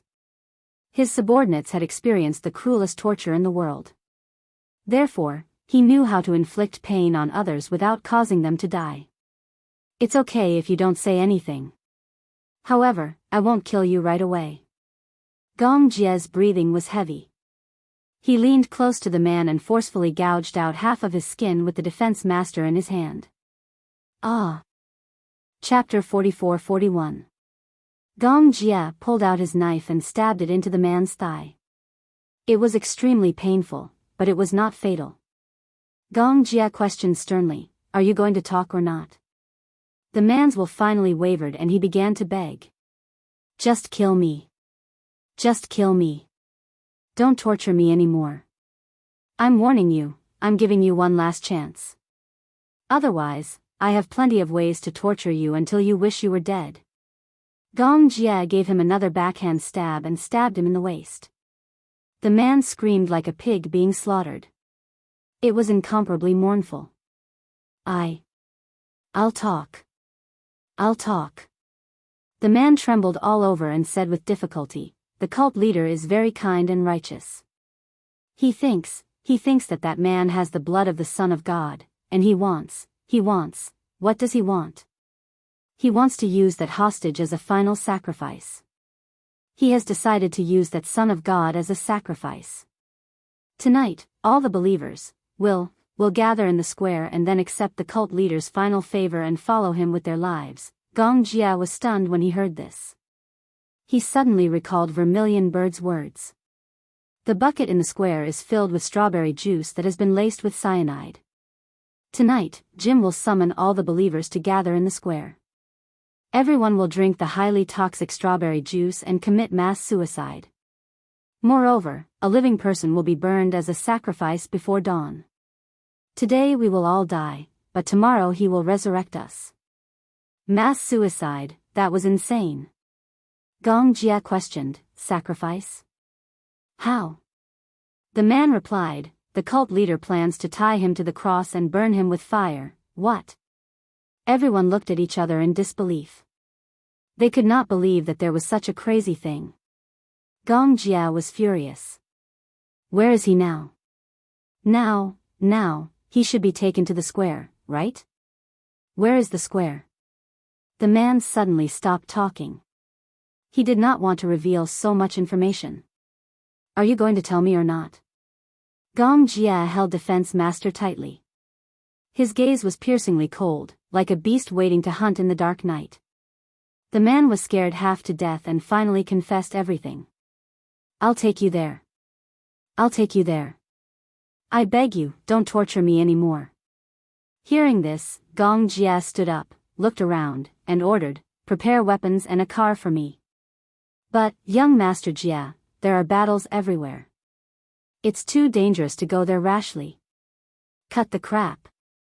Gong Jia turned around, full of murderous intent. Go and prepare. Yes. Your subordinate will go and prepare now. Long live the Divine Temple. Long live Jim. Long live the Divine Temple. Long live the Saint. Hua Jin was awakened by a group of majestic roars. He opened his eyes in a daze. Before he fully regained consciousness, he saw a huge square in front of him under the moonlight. In the square, a group of believers gathered together. Some were carrying babies while others were supporting each other. He was startled. Just as he opened his mouth, he suddenly saw a man in a black robe carrying a bucket of things and walking in front of him. "What are you doing?" Before he could see clearly what was in the bucket, he saw the man pick it up. Chapter 44-42. Suddenly, a bucket of gasoline was poured over his head. The gasoline drenched his body and instantly corroded his whip wounds. Hua Jin sucked in a breath of cold air and gritted his teeth. He lowered his head, and only then did he clearly see his current situation. He was tied to a cross, and there was a pile of firewood under his feet. On the side, a believer held a torch in his hand. The flame bloomed eerily in the night wind, like a deadly flame flower. Hua Jin suddenly felt his hair stand on end. Were they going to burn him alive as a sacrifice? In the square, hundreds and thousands of believers knelt down devoutly. "Holy Sun, please bestow eternal life to our leader, please bestow eternal life to us. Long live His Highness the Holy Sun." A group of people knelt down in front of Hua Jin inexplicably. Hua Jin saw that their faces were either filled with joy or tears. Some women were holding babies and kissing their husbands reluctantly. At this moment, a group of people followed a man in a suit onto the stage. It was Jim.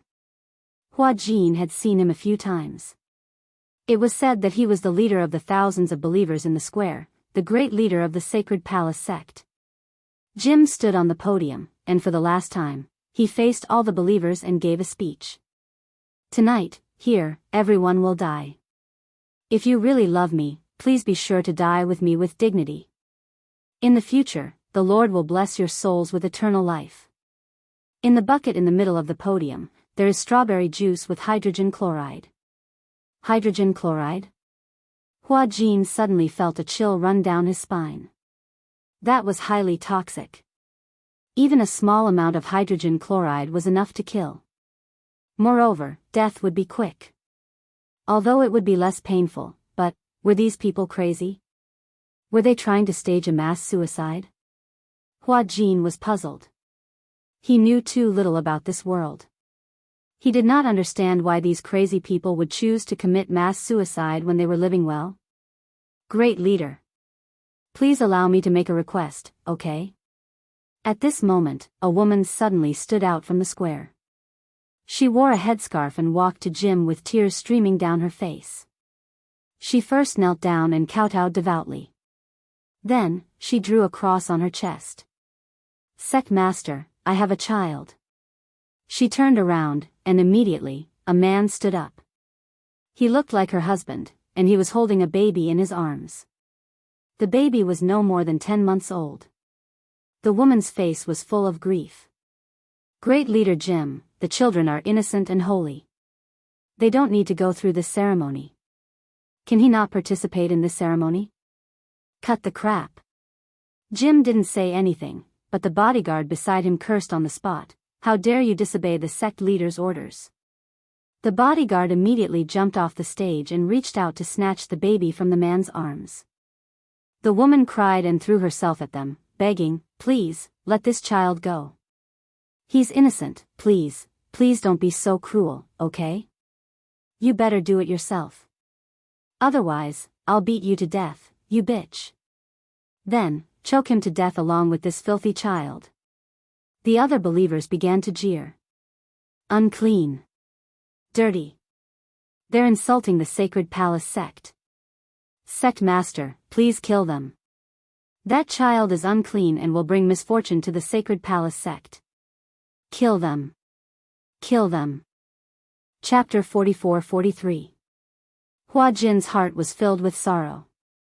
How pitiful were these believers to believe in an evil cult to such an extent that they wouldn't even let off an innocent child. The child was still so young that he didn't even understand what was happening. His pair of helpless eyes kept looking around, frightened by the shrill screams of the people around him. These believers looked so contradictory. They were afraid of death, but they also looked forward to it. It was as if death would really bring them eternal life. It was as if their souls would be purified because of it. What exactly did this damned Sacred Palace sect brainwash them? "You choose." The bodyguard's face was cold. "Do you want to kill this child, or we will behead you honorably?" The poor mother took the child from her husband's arms and looked at the pure and flawless face of the child in her arms. Even if she couldn't bear it, she had to endure the pain and make a decision. I choose to do it myself. No. Hua Jin suddenly shouted to stop her. Everyone turned to look at him. Under everyone's gaze, Hua Jin was at a loss. He pondered for a while and finally gathered his courage and said seriously, "Everyone, don't listen to the nonsense of this so-called leader. What sacred palace sect? He will only bring you misfortune." However, no one understood what he said. They couldn't understand Chinese. The saint has spoken. The believers once again kowtowed devoutly. A sense of powerlessness suddenly engulfed his whole body. Hua Jin could only watch helplessly as the mother let out her last sorrowful wail. Immediately after, she was forced to take a glass of strawberry juice from the bodyguard. Her heart ached, but she forced the child's mouth open and slowly poured the sweet but poisonous strawberry juice into the child's mouth. The poison took effect very quickly. The child cried a few times, then suddenly straightened his legs and stopped moving. His pair of clear eyes immediately darkened. The mother's tears fell like rain. She poisoned her own child with her own hands. "My child," her husband beside her also cried bitterly. There was nothing more painful than killing your own child with your own hands. However, at this moment, under the baptism of the evil cult's teachings, the believers who had long lost their humanity began to cheer. Let us welcome this great moment. As soon as he finished speaking, believers continuously walked up to the podium, picked up the strawberry juice, and drank it in one gulp. An old man began to resist. "I don't want it. I want to leave this place. I don't want to die. I don't want to drink that." He finally had a mental breakdown. He struggled continuously, pushing aside the crowd in an attempt to escape. However, a believer pushed him to the ground and a few people stepped on him. Another believer brought strawberry juice and forced it down his throat. How could a powerless old man be a match for these crazy believers? He was forced to drink the strawberry juice. He convulsed and fell to the ground. Then, he stopped moving. One after another, believers drank the strawberry juice, and more people went up to the stage to receive it.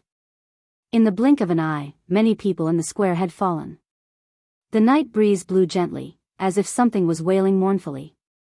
Hua Jin watched as the believers drank the strawberry juice, but he was powerless to change the situation. Chapter 44-44. Hua Jin did not expect such a thing to happen in this peaceful era. He also did not expect that the world was not as peaceful as he thought it was. He had always lived in a peaceful country. It was hard for him to imagine such cruel things. Now, this tragic scene was playing out in front of him.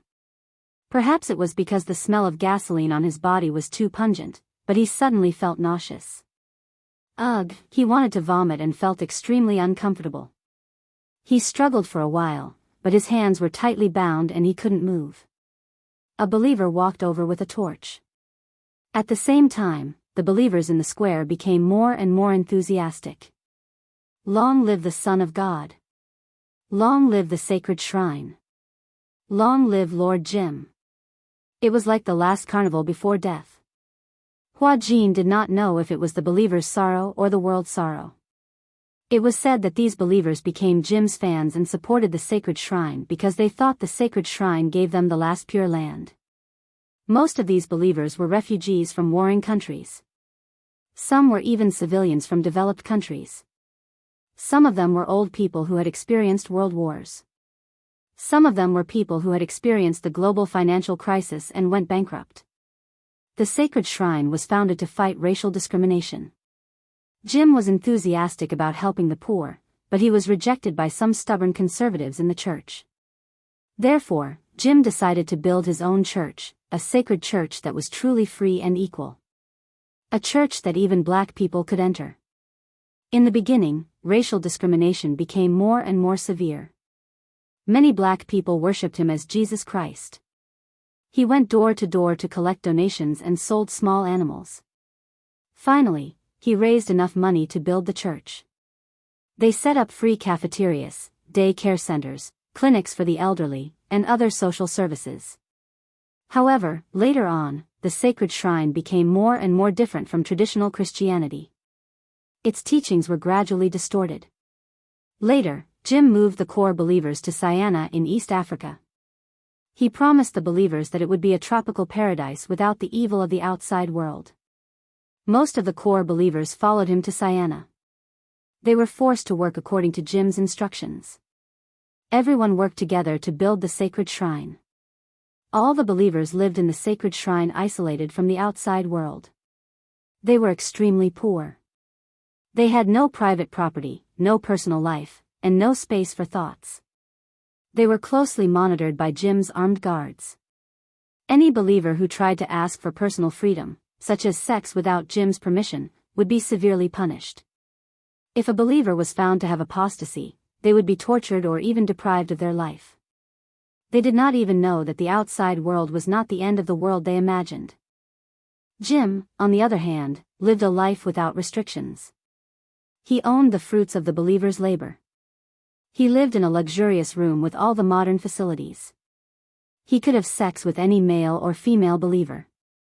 The believers were required unlimited worship, loyalty, and absolute obedience to Jim.